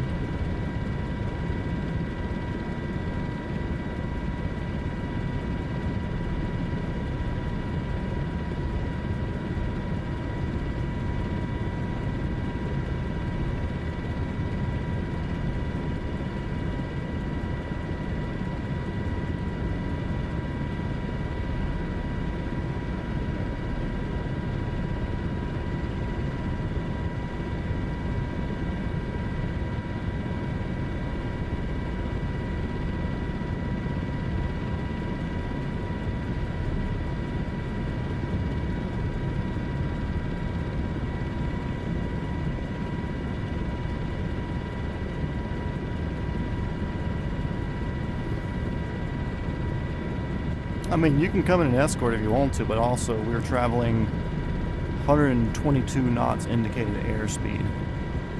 So, if you're looking for like full flaps gear down as dirty of a flight as you can, go for it.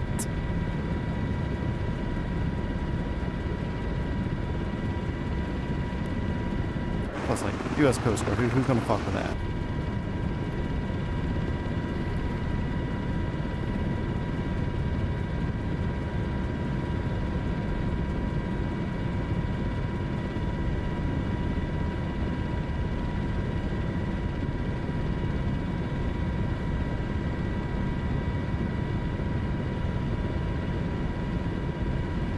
No, yeah. Anybody's always welcome to fly along. It's just the boring fly along, right? At least for me. I'm not an airplane guy. I'm a helicopter guy. I'd much rather be scud running the ground at like 30 feet. East USA automatic 36 millisecond ping. Should be over the northern Atlantic right now, in between Greenland and Iceland.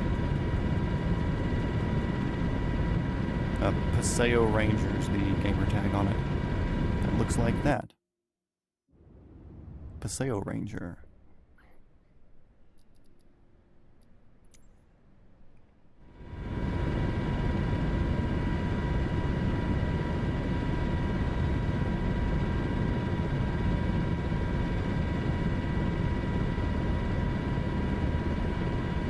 Yeah, people are always welcome to fly along. I was telling Ryan yesterday when he was flying with me.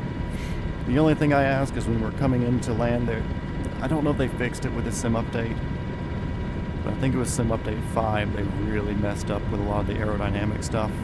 And if you hover or fly near a helicopter when it's near the ground, you toast them. I mean, flip, blowing around, looks like a tornado comes through and destroys it. So my only request is give me space when I'm near the ground. No griefing, if you want to consider this a Minecraft server. Other than that, yeah.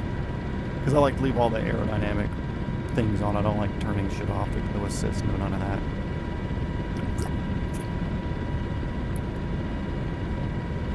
It's like if I'm stupid enough to fly through a jet's wake turbulence on an active runway, that's on me. But if somebody does it to be silly, that's a different thing.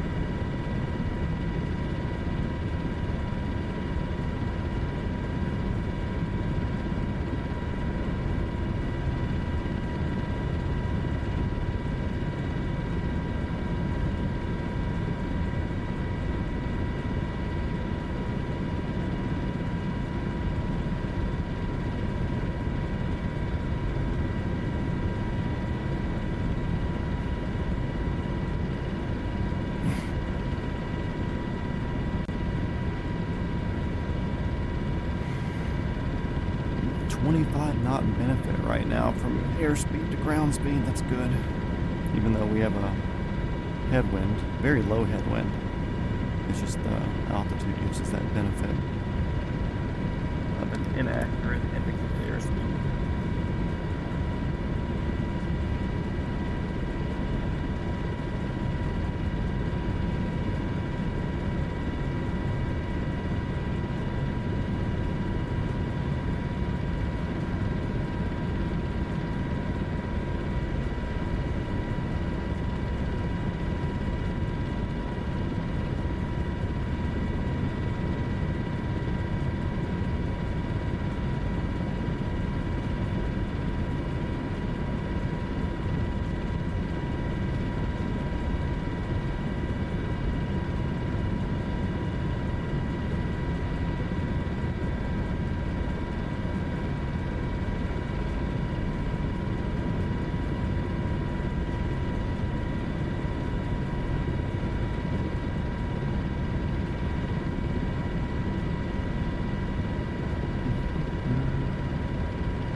Also, for anybody watching, sorry if it's boring right now. It's boring for me too. I don't see how airplane people do this.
less than 160 miles.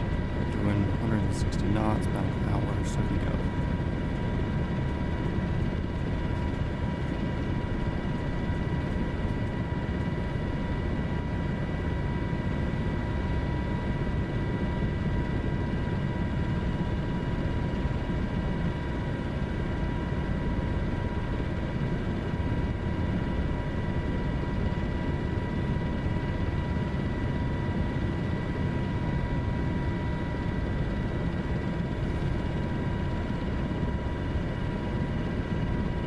I'm not even going to pretend to know the name of what I'm pointing at.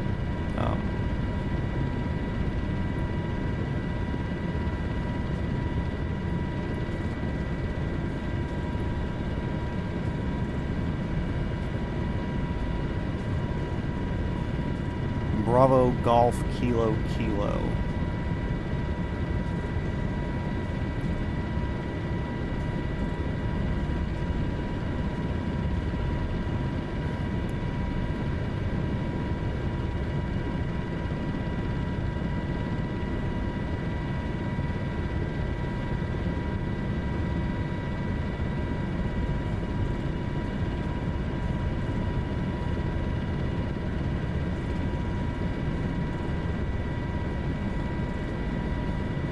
Acting like I can pronounce any sort of Icelandic or Greenlandic name would just be rude of me to even attempt, but a Bravo Golf Kilo Kilo, I can say that.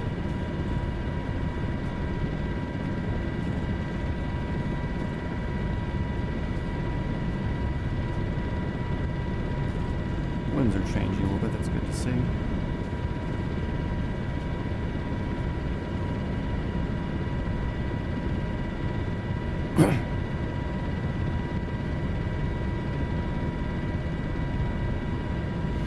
Bravo Golf Kilo Kilo, we're 152. Shit. That sucked. Freaking left hand hit the horizontal crossbeam since I've got Robinson type controls. That's funny. Whew.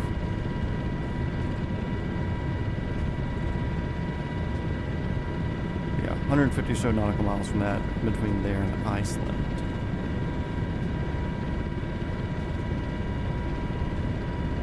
And I should have everything on live to where you can see me, but also I am on a Starlink, relatively rural area, so there are times when it doesn't play friendly with that with me.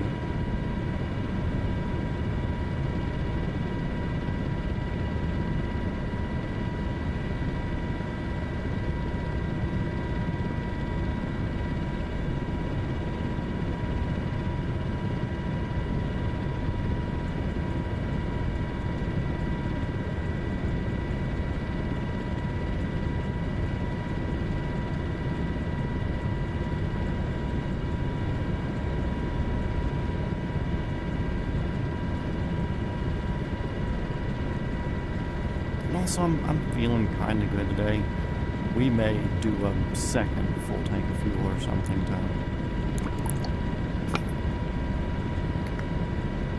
work our way down the Greenland coast to make maybe our next stream just a big go over to North America sort of thing. We'll see.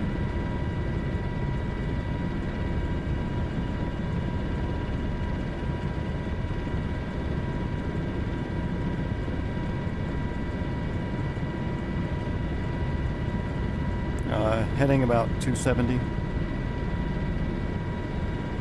So my bearing from you would be the reciprocal of that, 90.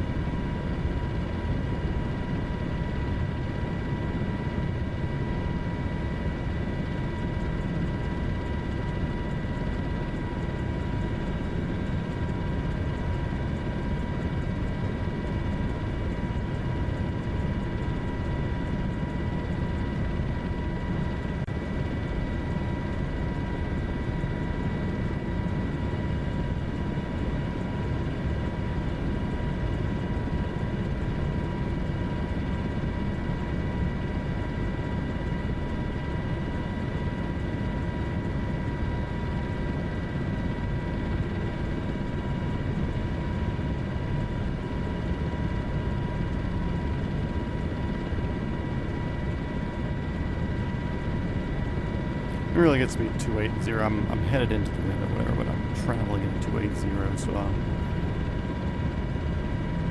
100 heading from Bravo Golf Kilo Kilo, something like that. Something like that.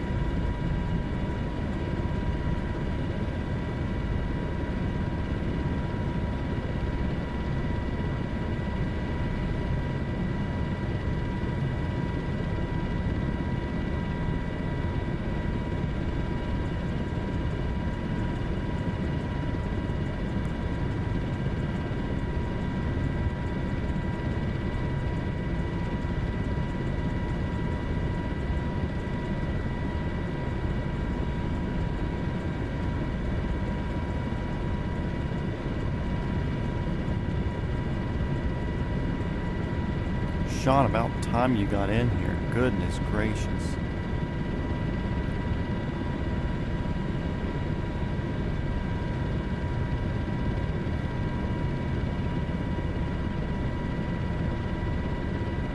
We are in between Iceland and Greenland right now, about 141 nautical miles from the coast of Greenland.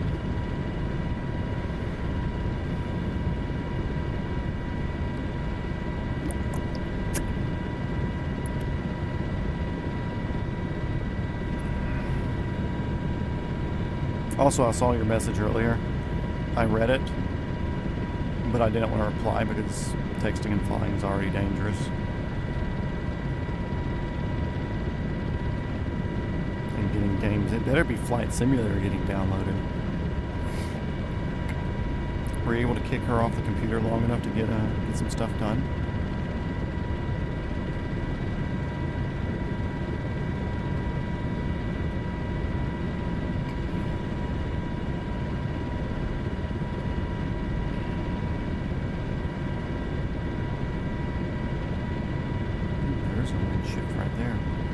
Whoa, that was a sheer. Look at that wind now at a 170. Holy crap. What a day. What a day, what a day. We're going to have to turn more into that.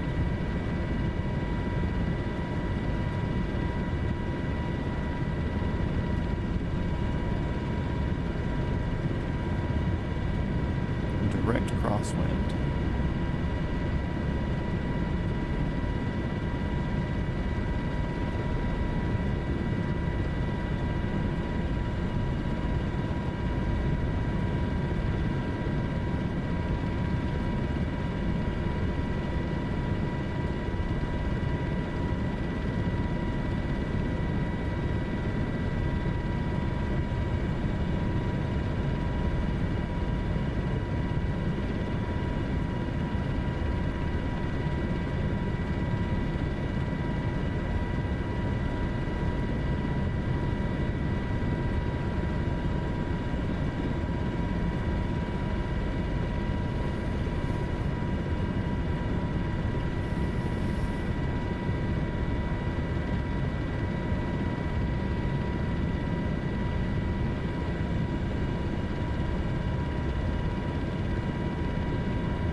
Looks like a maintain course. I'm on 276, 275.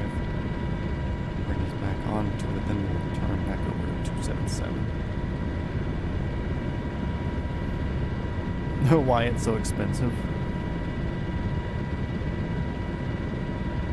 Because there's a lot of Indian people that they need to pay. You know, they did have like 3 Americans doing the job, but then they hired 50,000 Indians to complete it and fuck everything up, so.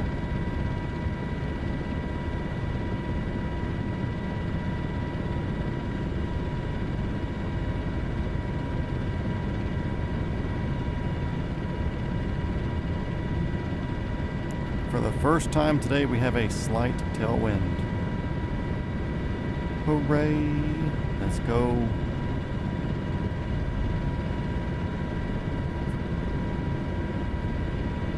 You're on ground at Bravo Golf Kilo Kilo? Sick. You're somewhere up in the direct sunlight where I can't see your name.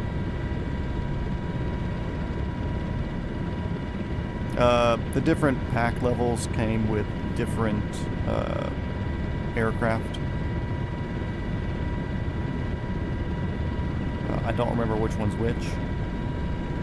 But it'd be like the Aviator pack came with all of the from the factory DLC to begin with. The other ones you would either have to buy it separately, each one separately, or something like that. I had the Aviator pack because there was more helicopters. I spent the money because I knew I would be using the absolute dog piss out of this. But really though, like, if you just want to do some form of helicopter shit, I'm just saying this out of my own, or some sort of aviation shit, DCS is free. There's a handful of pretty solid free aircraft in that. Just like the DCS and Black Hawk I had $0 invested in it. That's the same amount of money you pay for the monitor? Yeah, they do that. Curry's not cheap. It is, actually.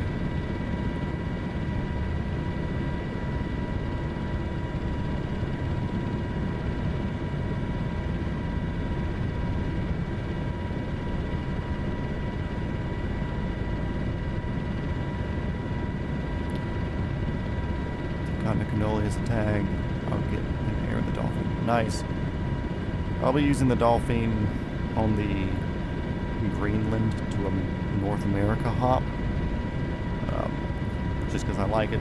Doesn't have the digital cockpit layout that I'd like, but instrument's instrument at the end of the day, so I can make it work. I just enjoy having, you know, all of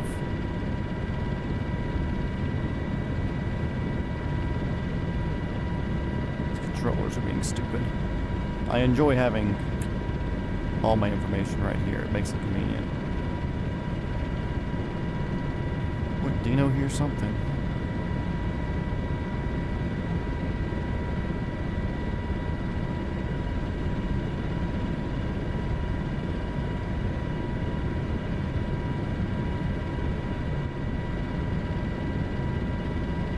Yeah. Dude, memory's a thing. Like, even though it's super annoying, I am kind of thankful that this is a streamed game where you only have a handful of gigabytes that you're actually downloading to it. Dude, memory goes quick. It goes quick.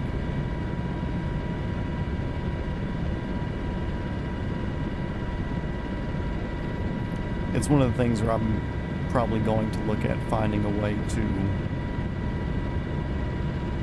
have like a small little server that I run this stuff off of, but also I don't want it to be a server because then I have to worry about networking and all this stuff. Like, I am the only computer that's ever going to use it. I'm not funneling this to any other systems in the house or whatever. So if I could just have like a killer external drive that I can hard mount or have a direct, like, PCIe, I don't speak computer, a direct PCIe connection to my motherboard, so that way I'm not worried about like transfer speeds and shit like that, then I'll do that. But also I've got no idea how any of that works.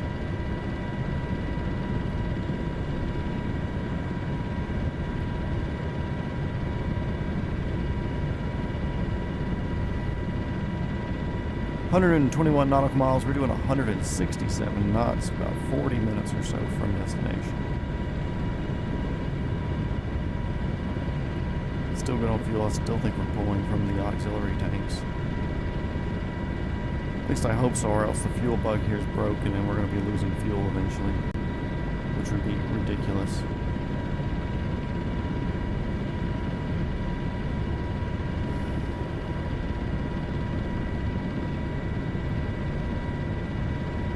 Yeah, like I used to just store everything on my laptop. I used to just store everything on the computer, but now it's like pictures and videos and stuff. Like I bought a hard drive specifically for my flight training videos. Because I mean, like 2 hours of video, even though it's 1080p, I wasn't even recording in 4K. It takes up so much room. And the audio file, since I record audio separately on top of it, it's ridiculous the amount of information.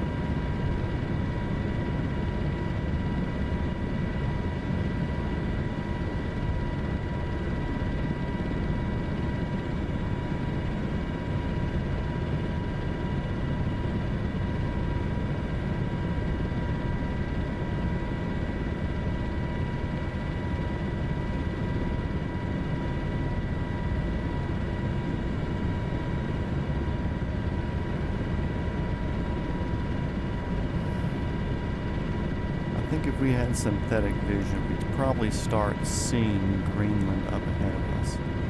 But we don't, so we can't.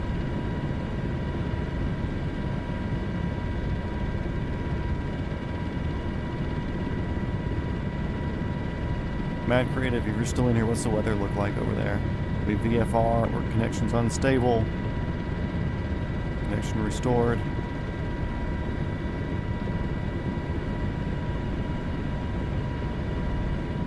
Okay, we're back.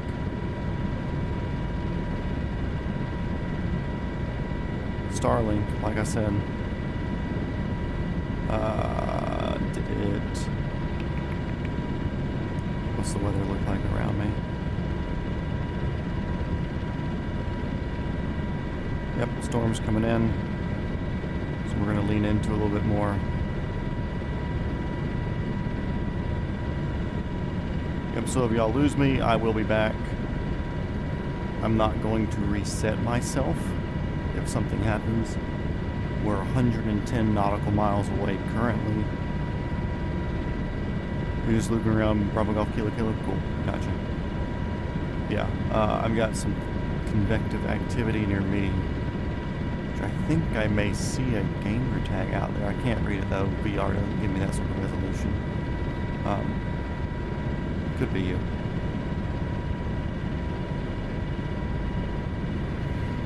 I mean, it probably is. I mean, I'm aiming at the sun, but we're dealing with a leftish wind. Oh my god. Wind at 160. Oh. This is so nice. Let's level off here. I like where the wind's at. I like where the tailwind's at. We've got all the collective we can ask for currently. Just throw some speed at it. 6,000 feet. Yeah, that's probably you. Like I said, I can see it out there, I just can't make out any words. It's just, I can tell it's a gamer tag in the distance.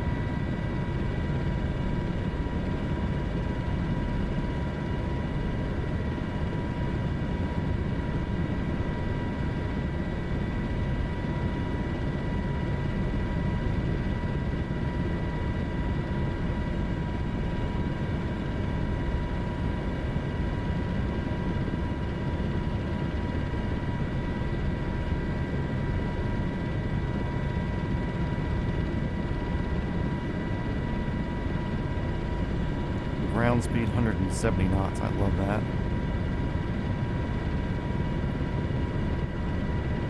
Still looking for ground. Don't see ground yet. We are also 100 nautical miles away.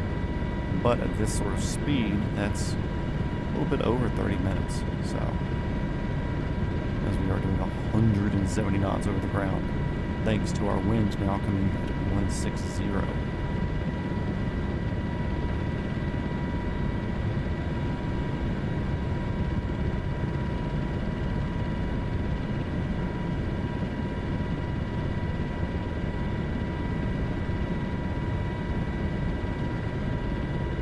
Start to see GPS fixes on the EFB.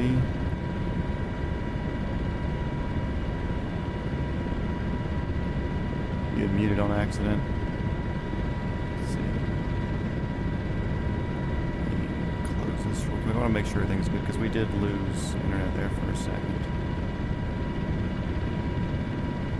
Test, test, test.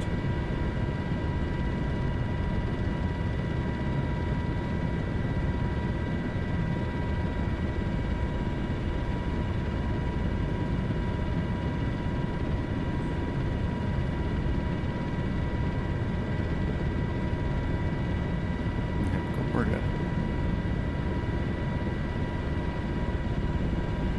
Yep, that's me. I'm out here. We're doing it.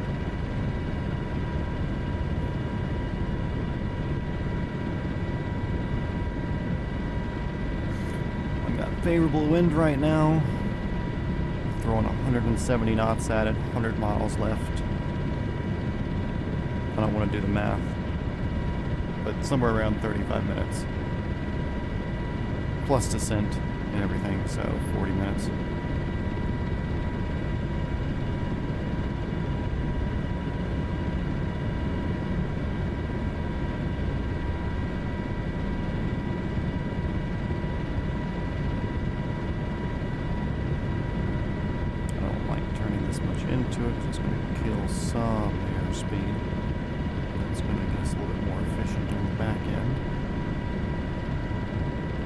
phone watching this stream, downloading DCS and working my sketching on Fusion. My computer isn't even making the slightest noise. Nice. Good build.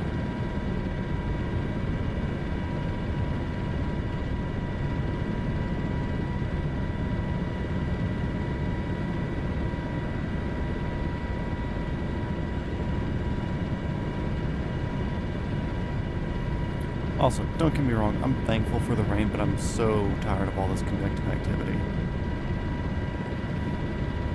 Also, because I was talking about weather, you see this person commenting in the chat now, the Canyon Runner. That's the account that I have open on my phone. If we lose power, I'm going to type in there really quick, hey, lost power. Oh well, we'll deal with that. Then whenever power comes back on, I'll log back in, give myself a location somewhere out over the water, about 100 miles off, then we'll fly in. But I'm not redoing a 2-hour flight over water for a power outage. If I met with like military paid for equipment, government paid for equipment, I'm sure that's what the soldiers and everything do during training too. And they just play helicopter chicken. Just remember, go right. Always go right.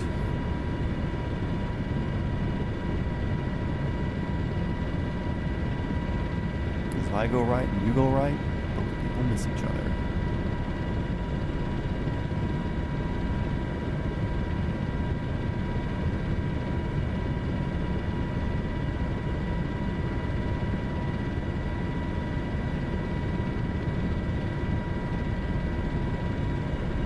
You have once again disappeared into the abyss of whiteout conditions in front of me. Copy that. Where are you? Burbank, California there? I'm East Coast, Georgia. So, hour-ish south of Atlanta. The world of, we somehow inherited Florida's weather of getting ridiculous thunderstorms every afternoon. Which, like I said, it's great. Weather's good. I enjoy rain. Keeps the grass green, plants growing. But also, I'm doing real-life flight training as well for commercial rating and instrument rating. And, yeah, it sucks because I can't fly in the afternoons.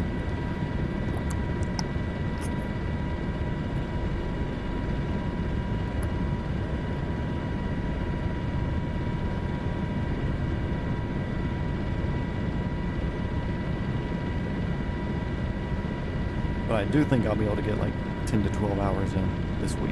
So, I have a handful of earlier flights scheduled.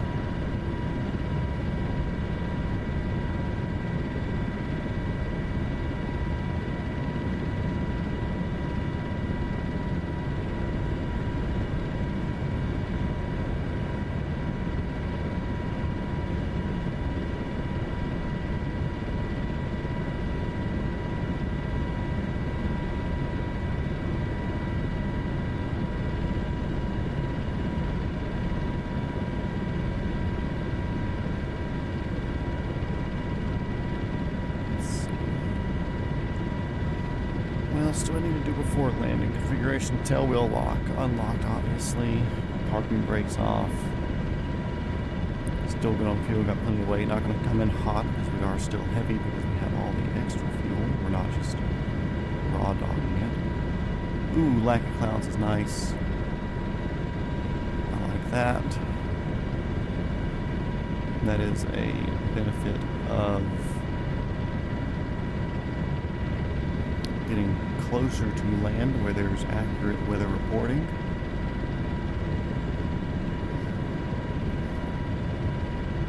Great, just bought Boca Chica airfield model. My buddy lives near there. Oh, nice. Let's see, the airfields I have, I bought Hartsfield Jackson, Atlanta, just because that's more or less a home airport. It's the major one near me. I don't think there's any other like Georgia airports that I want to download. There's a few rural ones where I guess a developer lives near one. So there's a few rural ones that have been made. I got Bald Eagle Airfield, which is Cletus McFarland's airfield. I don't know if there's any other airport models that I've downloaded.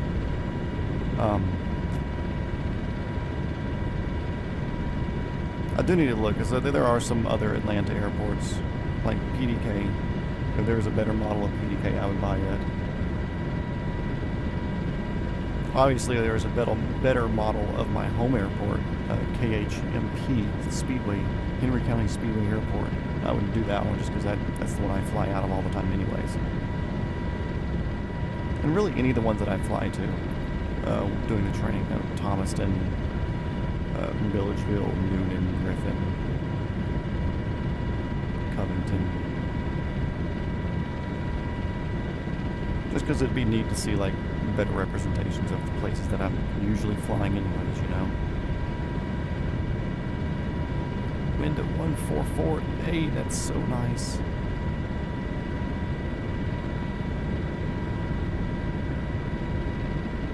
We're at 9,000 feet. Level that off there. Don't need any climbing.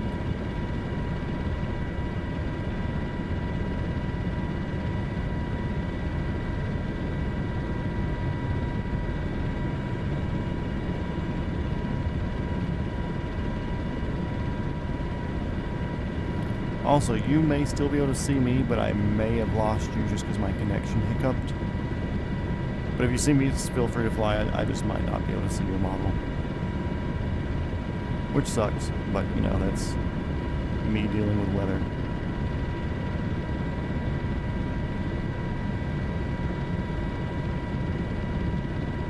It's the downside of trying to do this during the summer.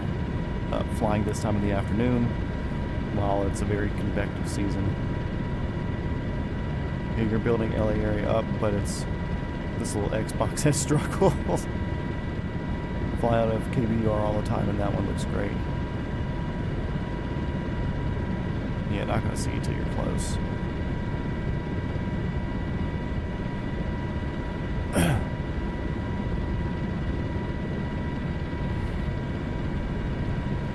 Even though I'm on PC, I would like to get an Xbox. I'll probably get a Series X. Purely for GTA 6. And of course, once it comes out on PC, I'm going to be retarded and pay them money again. Most likely. But when they did GTA 5, it took like an entire year for PC version to come out.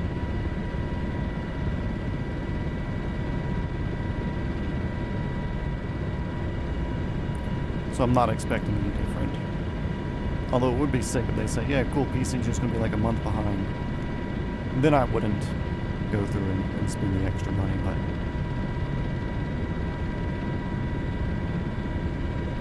Is it moving a line up? Yeah, line's moving in a little bit.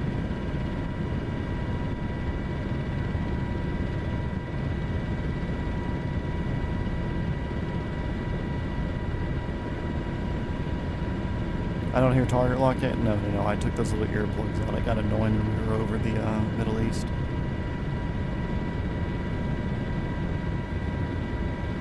A little horn and light and buzzer and everything. Rip that shit straight out. Plus, this is a Coast Guard thing, so I don't think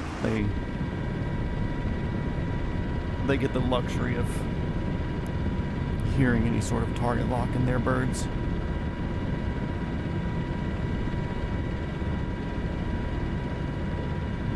Don't get me wrong, I love the white and orange Coast Guard liveries.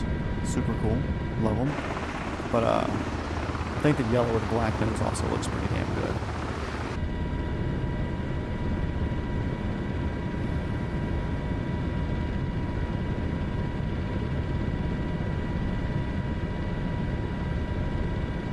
A 142 wind.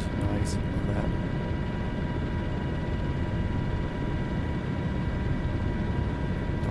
Altitude, we can lean down into it. It's like 5 degrees of nose down is what this helicopter flies at for full power, straight and level.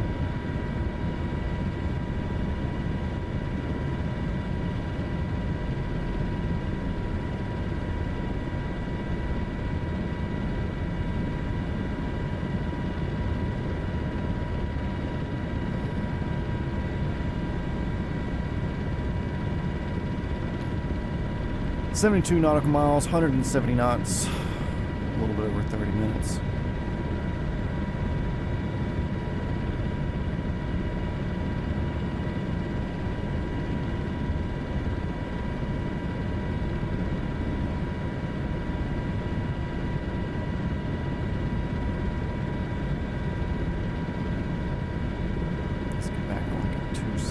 6. See if we can grab the line and hold the line till the end there. Also having some magnetic variation. Compass.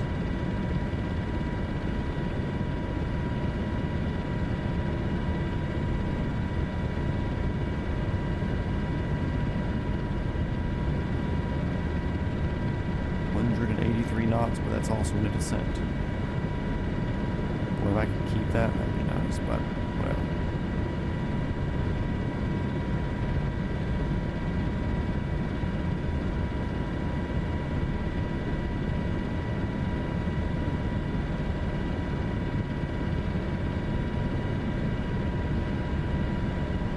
Altitude's currently 9,000 feet-ish. 8,900, 9,000. I'm kind of hunting up and down a little bit, trying to find better winds.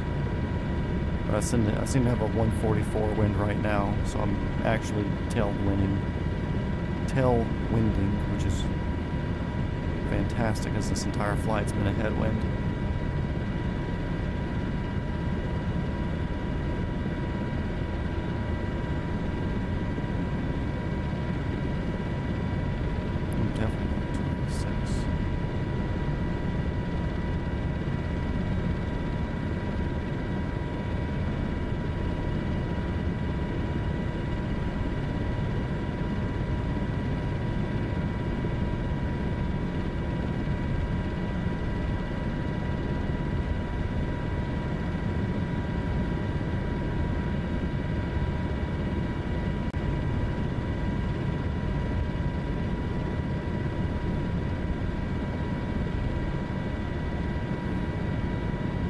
This is so great.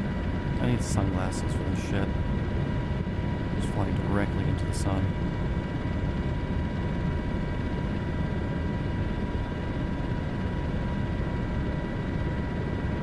Ooh, I believe that's land that I see out there to the north. Which would make sense, because Iceland's, or Greenland's kind of triangular shape, but I believe that's land. Land in sight. Hell yeah.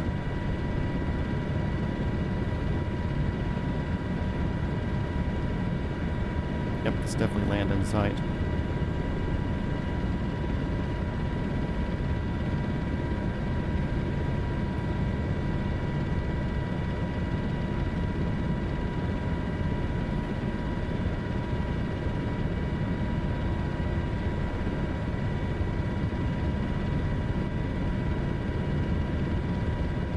Very exciting.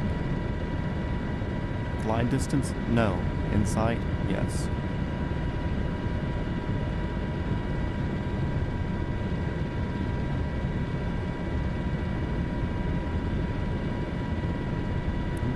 Thunder.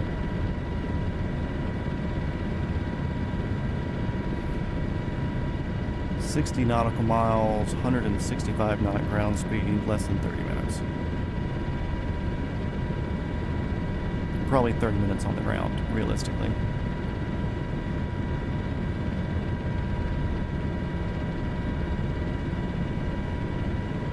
I can probably also stand to lose. Not 1,000 feet per minute. I can favor down altitude now versus trying to keep that up altitude like I have been.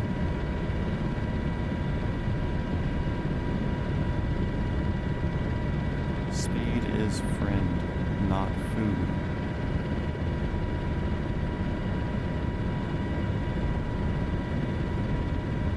Also, Sean, what monitor am I on? Am I on good monitor or am I on bad monitor?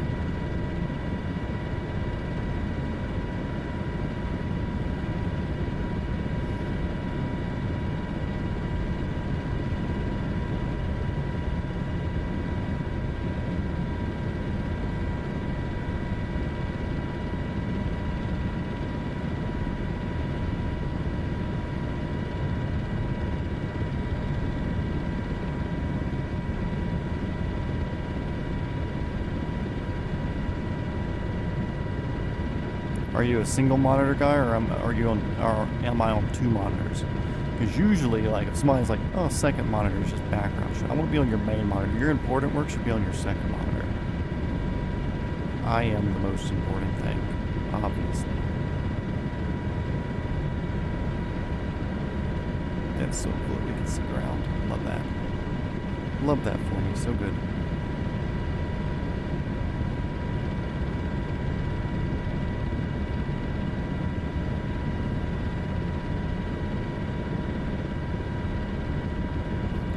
Miles, 174 knots, that's 20 miles. We can just keep playing with our speed and keeping it as fast as we can, the better we're going to do. Who knew? Who would have ever thunk? 20 miles away, we'll start a descent. That way, in case it is clouded up in around the land. I'm your only monitor? That's the sweetest thing anybody's ever said to me.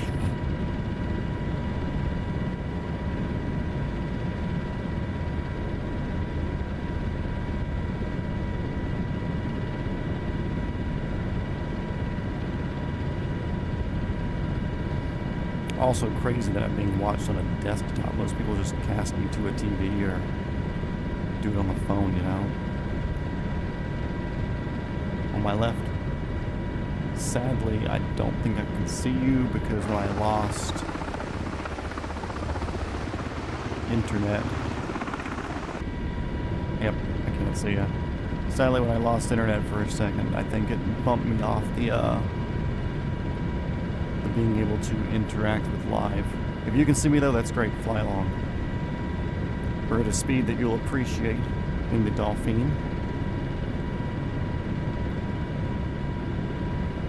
But you can do faster than me. I'm very aerodynamically draggy because I've got the long distance tanks on me.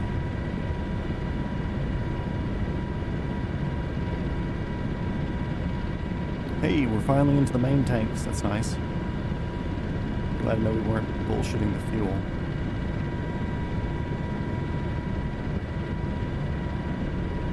That does mean we have double range in this thing. So that's sick. I love that.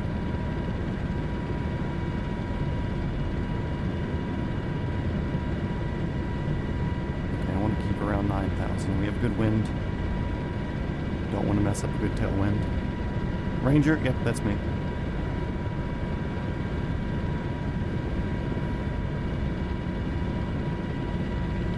Like I said, I lost power and connection there for a quick second. It didn't pause the game for me, but it said we were playing offline for a second. So I think that automatically bumps me into a non-interact with other people. Now, other people can see me if they have everybody turned on, but I think it gets rid of other live players from me because I'm a risk. I don't know. But yeah, I do start with live players on because I do expect people to jump in, so.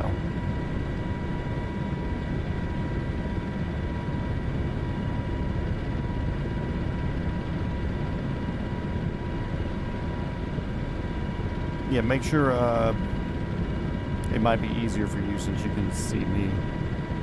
But you can add me as a friend or whatever. Or if you haven't done it, by the time we get on the ground, I'll do it.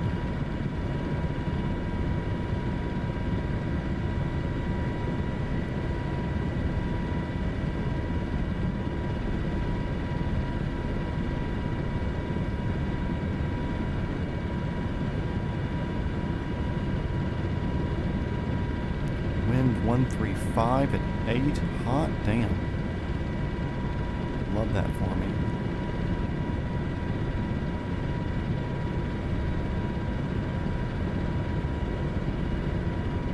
Greenland looking very breathable off to the right.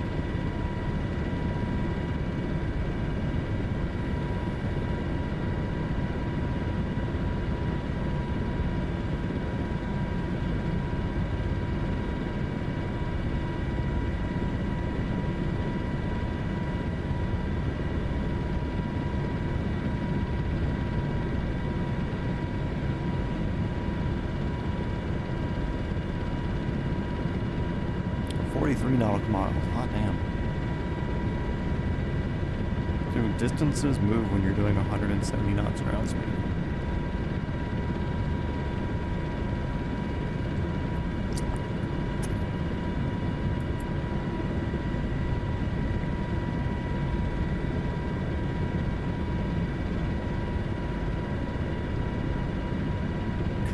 How is that not Italian? How did you not tell me that Burbank, California?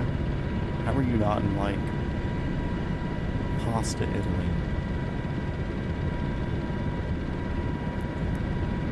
Like, right there on the shore of Lake Como or something.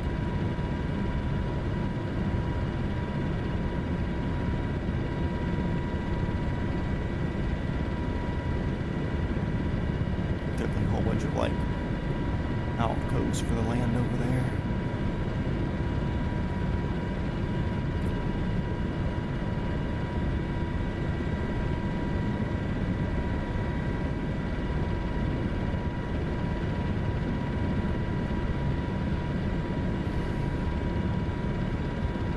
No, okay. So not a personal cannoli, just a respect for the Hollywood cannoli. Gotcha. Are you playing controller, or do you have a joystick HOTAS setup or something? I don't know what sort of things connect to Xbox, so I assume the craziest setup you can get is more like a joystick and throttle and pedals sort of thing. But I don't know if anybody makes like an actual cyclic in collective.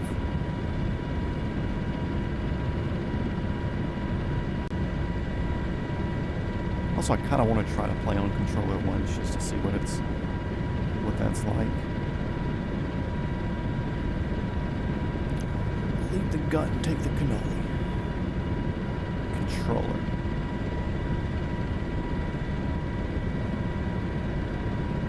Yeah, like I have a controller somewhere. Obviously, I still have older Xbox controllers and everything too.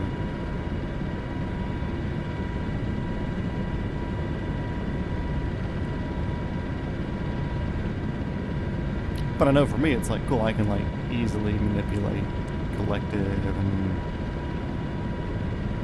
I'm curious how much that thought process carries over to controller. Because I've seen other people where it's like cool, like they're dialing up rotor RPM or dialing, like talking about airplanes, where they're changing RPMs not as like a continuously variable thing, but kind of like where they're trimming into it with controller. Versus helicopter, you kind of want it to be continuously variable because that's how all the fun flying happens, really.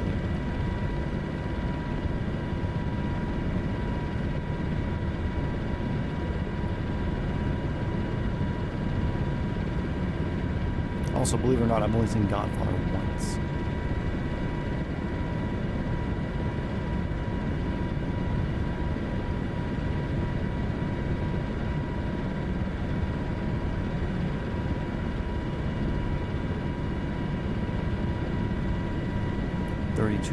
Nautical miles away. We'll start at somewhat of an ascent.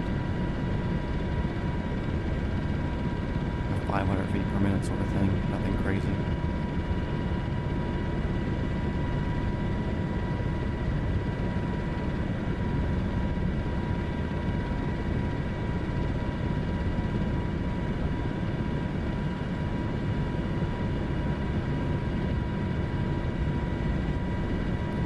Slowly back on course.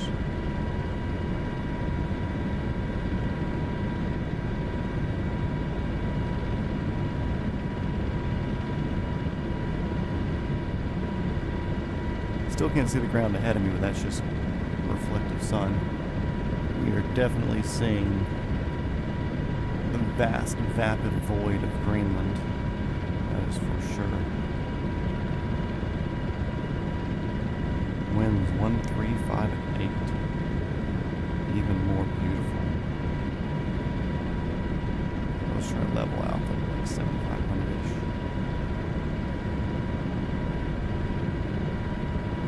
If a kid needs to eat, I guess whatever.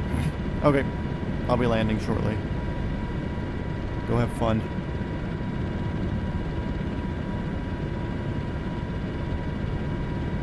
Eat. I haven't eaten all day. It's 3:30.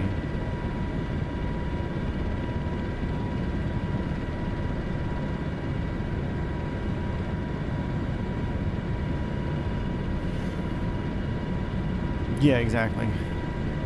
Greenland and Iceland. Two very similar names. Should belong to each other, but they don't.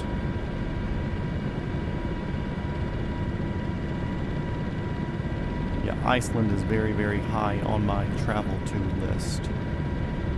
Okay, I finally see some land up ahead of me. Possibly even where we're going.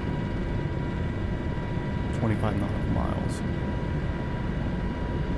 Yeah, Iceland's super, super high on my list of places I want to be.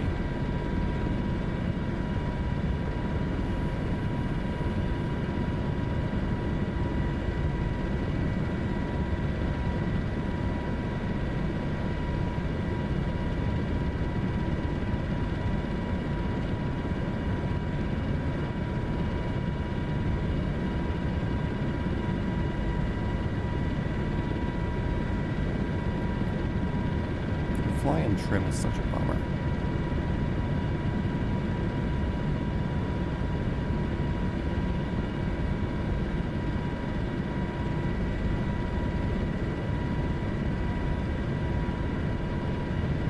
Good way to keep them in the good spots and guide them to the crap zone. Yeah, true. It worked. Because Greenland still sounds fucking sick. But it's not.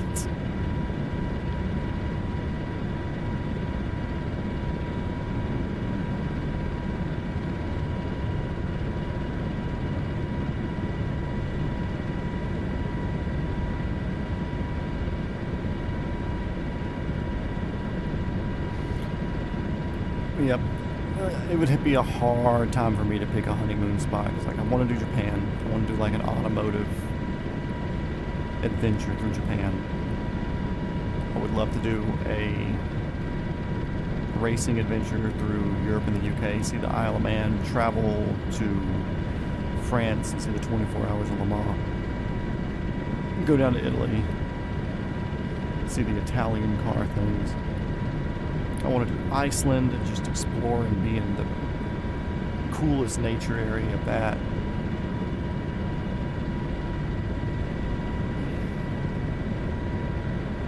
I want to go to Georgia, like the Balkan areas, check out some of the old religion out there.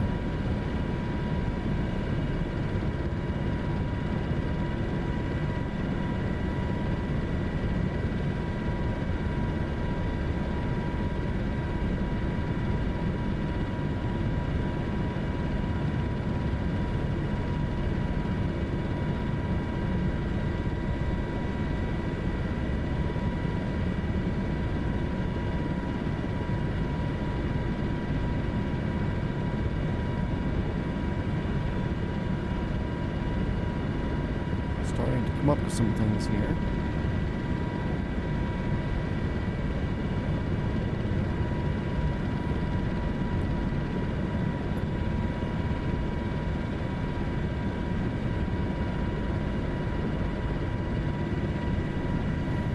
Don't know what these dang dogs barking at.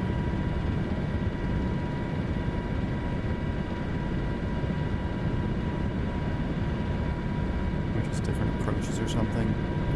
Nothing I necessarily need to worry about.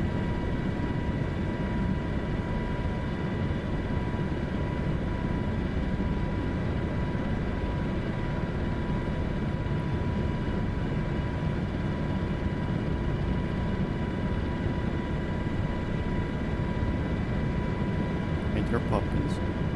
Hey, Dino.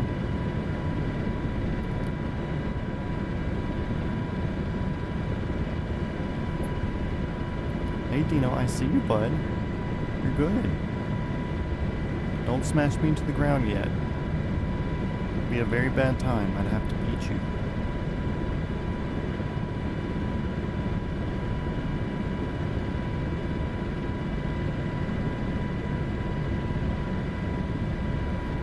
Hey Dino, I see you. I don't want to beat you.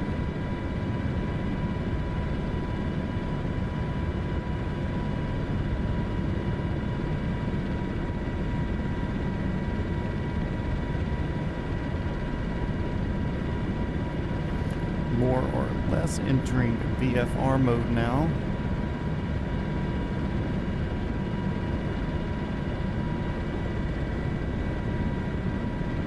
They're barking inside of that fucking clue.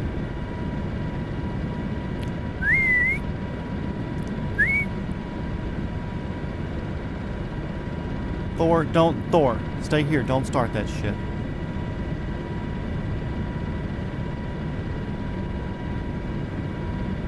Maybe that's just another approach or something.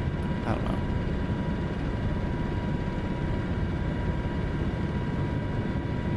At this point, I'm following the tablet, the flight director on the tablet.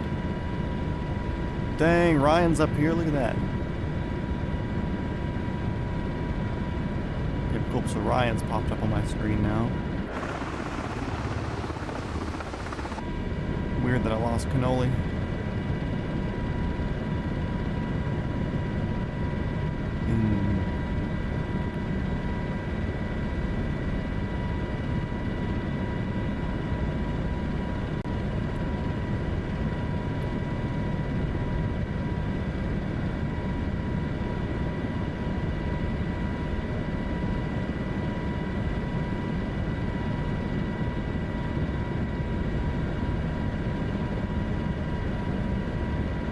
Got my dinner, just spawned in. Of course, like right here near the end too, after I've been streaming for 3.5 hours. And there's really no airport south of here without doing like a full 1.5 jump, right? I don't think there is.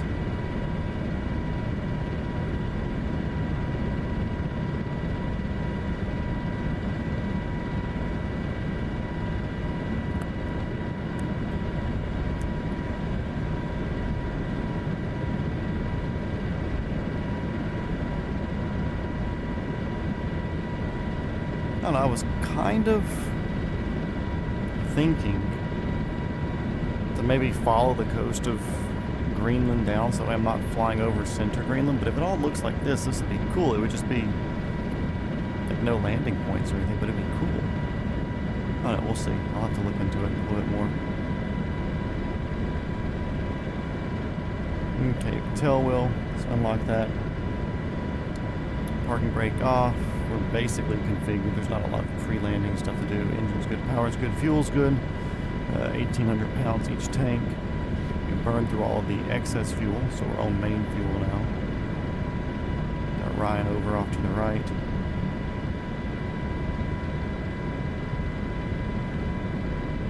There's our runway.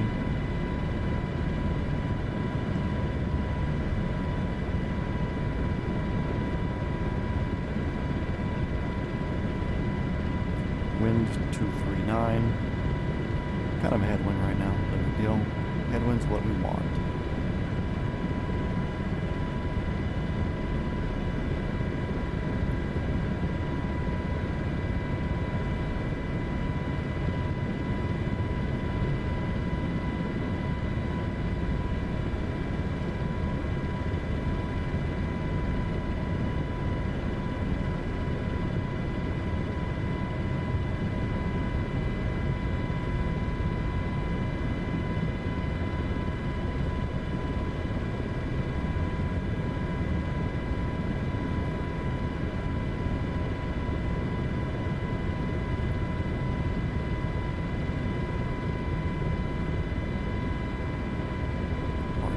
Off.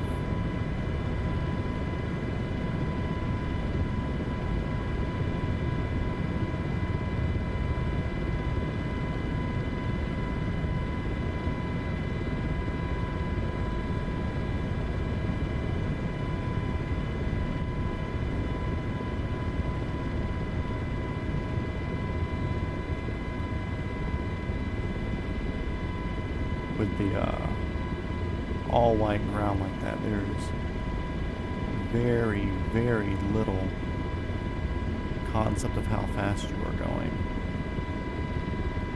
I was doing 100 knots there. It felt like I was crawling.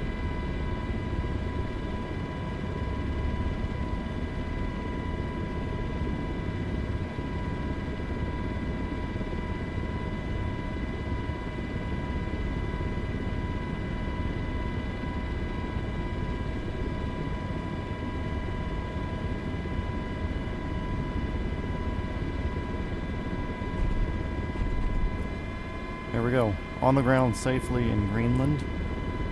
I'm going to air taxi over here real quick, just as a shutdown spot.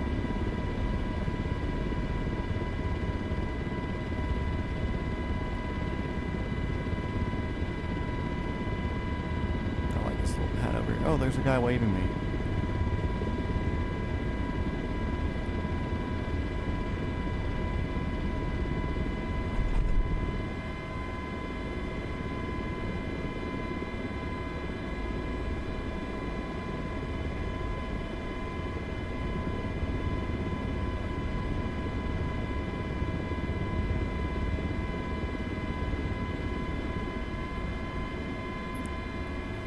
Cool. Pop off those down to idle. We can turn.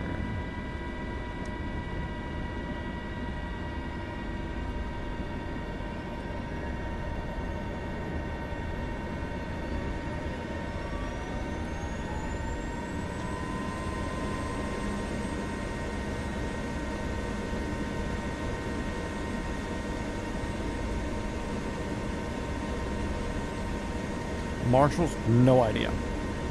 I just happened to look and they were over there. Or maybe it's because I selected a parking spot when I started the flight plan.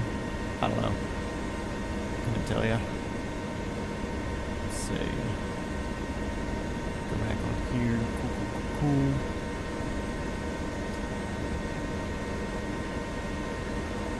Okay, Ryan, I'm going to shut down, hop out, call it good. I'm going to go to the mini-map, main map thing.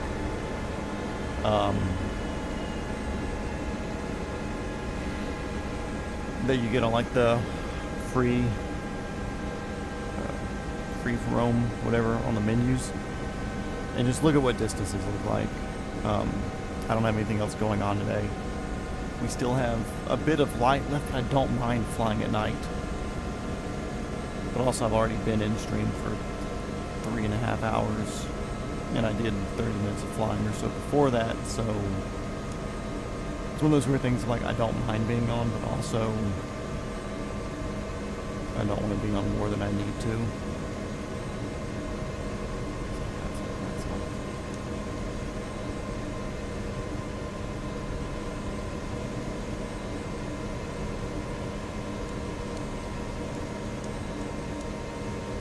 Boo!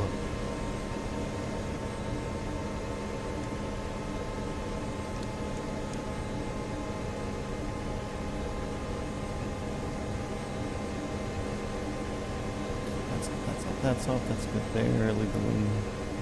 Leave that for the time being. That's good.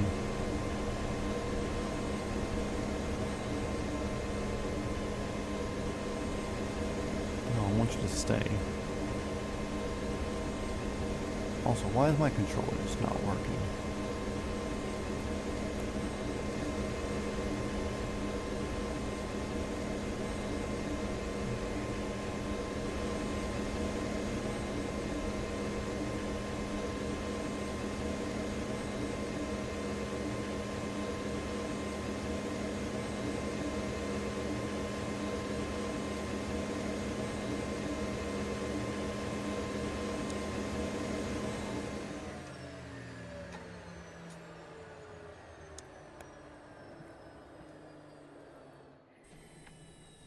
Okay, cool. That's a flight. We are now in Greenland. We are officially here.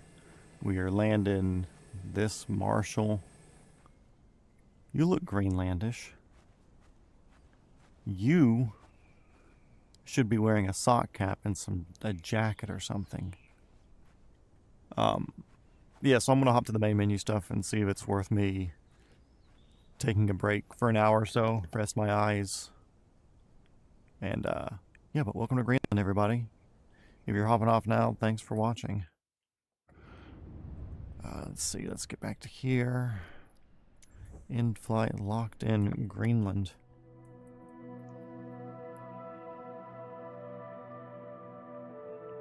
No, maybe it needs a battery. Does my left hand work?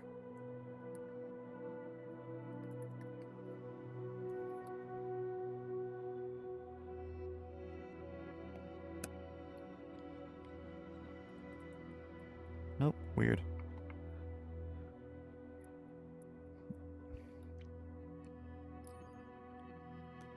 TBM 930. Okay, so anyways, let's just put this fuel on full and just see what it says for distance-wise. Manage fuel. Actually, before I do that, cancel. Cancel. I'm going to set weather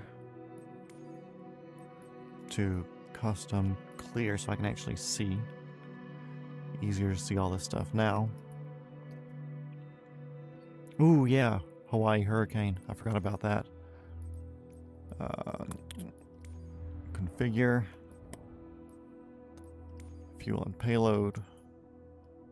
And obviously, no, we have way more range than what this is going to show us because we have the auxiliary tanks as well.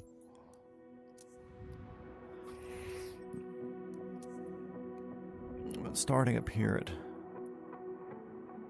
Bravo Golf Kilo Kilo. Set as departure. Where can we go? Because really my goal, my desire is to get down here as quick as possible, obviously. But there's not a lot of shit around here. Believe it or not. So we have to look for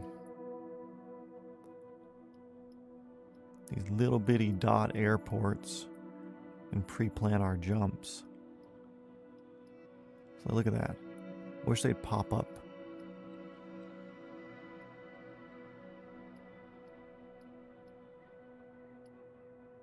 Is there one in Hebron? Nope. Oops, Subdivision E. Love that.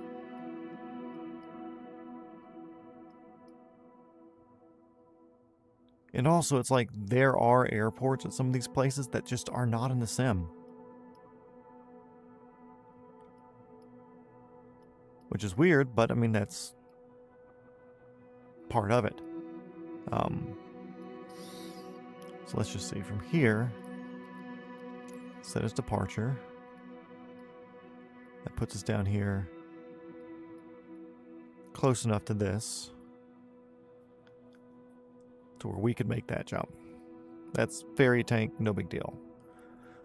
But if I were to look on my phone and search airport in this area, there are a few. There are some. With that said, actually, let's see, Davis Inlet says departure. With ferry tank, like we have in the Blackhawk here, this jump would be possible, and that would save us a 1 day here, 1 day here, 1 day here. It would just be a 1 day, 1 day. We went through Port St. John, got to hit that on your way back too. Oh yeah. Which one's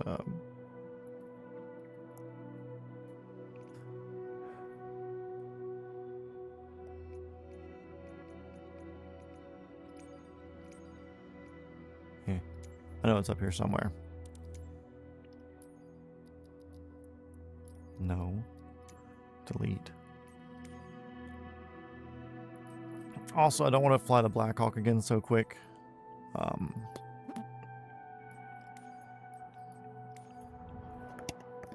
HH65 has very solid distance capabilities. Let's throw some distance on it, see what it looks like. I don't think I'm going to fly again tonight. I'm just kind of pre-planning what we need to do on the next one. Whether I'm going directly west over the Greenland or not.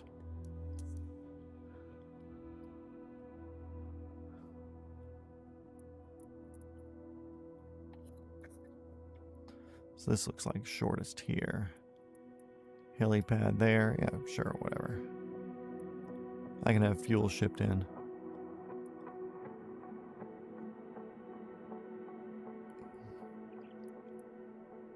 Yeah, let's just say use departure.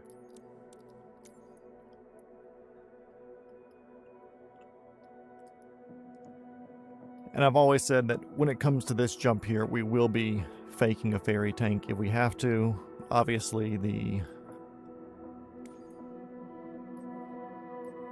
what's it called? The Black Hawk kind of have them built in some of their things.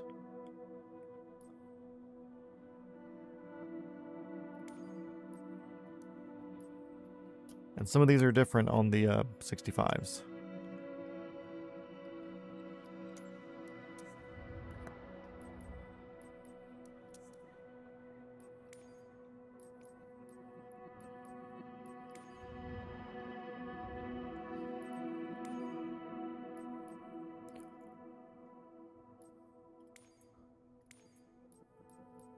So even though they all say 460, I know one of these has extra, because I've seen it. I just don't remember which variant. Our livery. There was one of these dolphins that had extra range.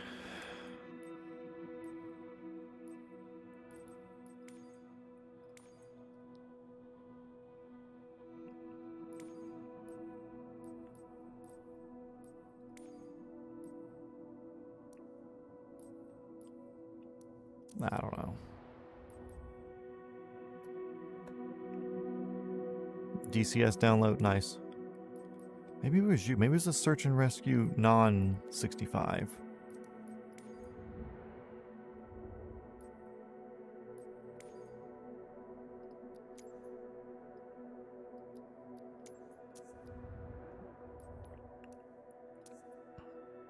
No, that one's way shorter. Okay. Either way, we'll do something with a ferry tank. Because I want to try to cut as many days as I can, obviously. Like, there's useless flying and then there's useless flying. And obviously, there's a lot of room for a imaginary ferry tank and a Chinook. Yeah, I think we'll do a Chinook. So I think our next one, for the next stream, we'll come straight down over here and pop down to Begar. And then we'll shoot for Davis Inlet, or even better, we'll go for Hopedale. We'll do a Chinook and we'll ferry tank on top of that for the last 50 miles or whatever. With that said, I do want to see what this looks like. Airborne, 1,500 feet, clear weather. I just want to see what sort of shit center of Greenland looks like. Is it just flat annoying white? That's me. Or is it oof. Oof, boys. Oh, I feel like I'm flying in sandbox mode. I feel like I'm flying in sandbox mode. There's just nothing here. There is just nothing here.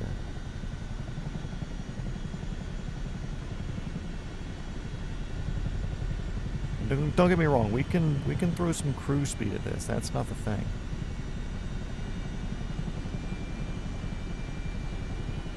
Right now, I'm trying to kill altitude.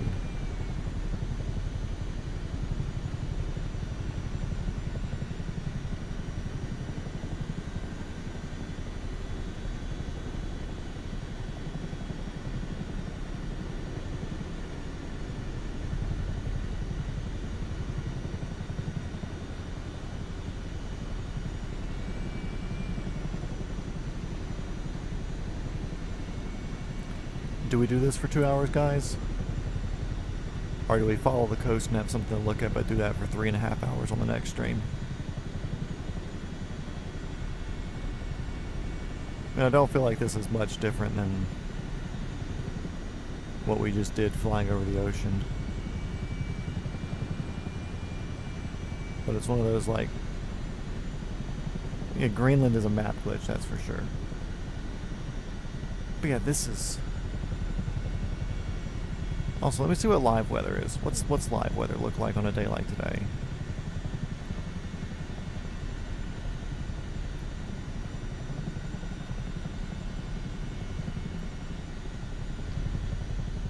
Ooh. How high are we? How low are we? What the heck? How am I gaining altitude?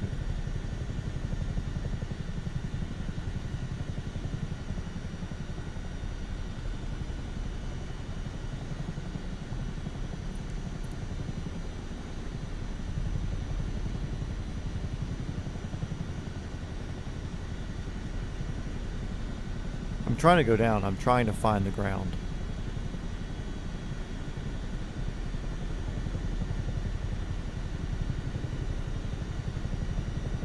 What freaking altitude am I at?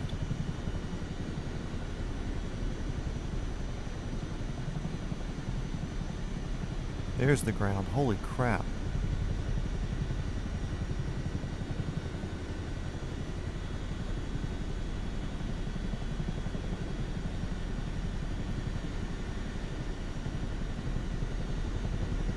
I don't know. This seems miserable. But also, if we're keeping...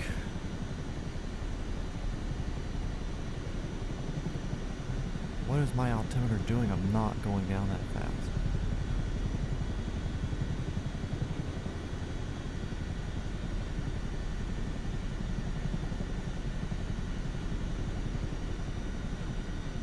I'll do some math. I'll figure out what sort of time it's going to take if we were to do this sort of flight versus what sort of time it would take following the coast, doing equal speeds. But if I can avoid, I mean, this isn't horrible, you know, it's kind of fun because I am scud running to an extent, kind of like just flying across salt flats or something.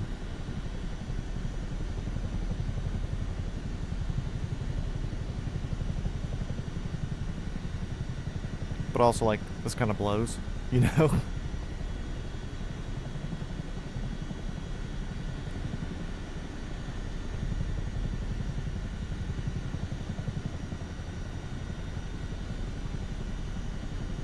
I don't know.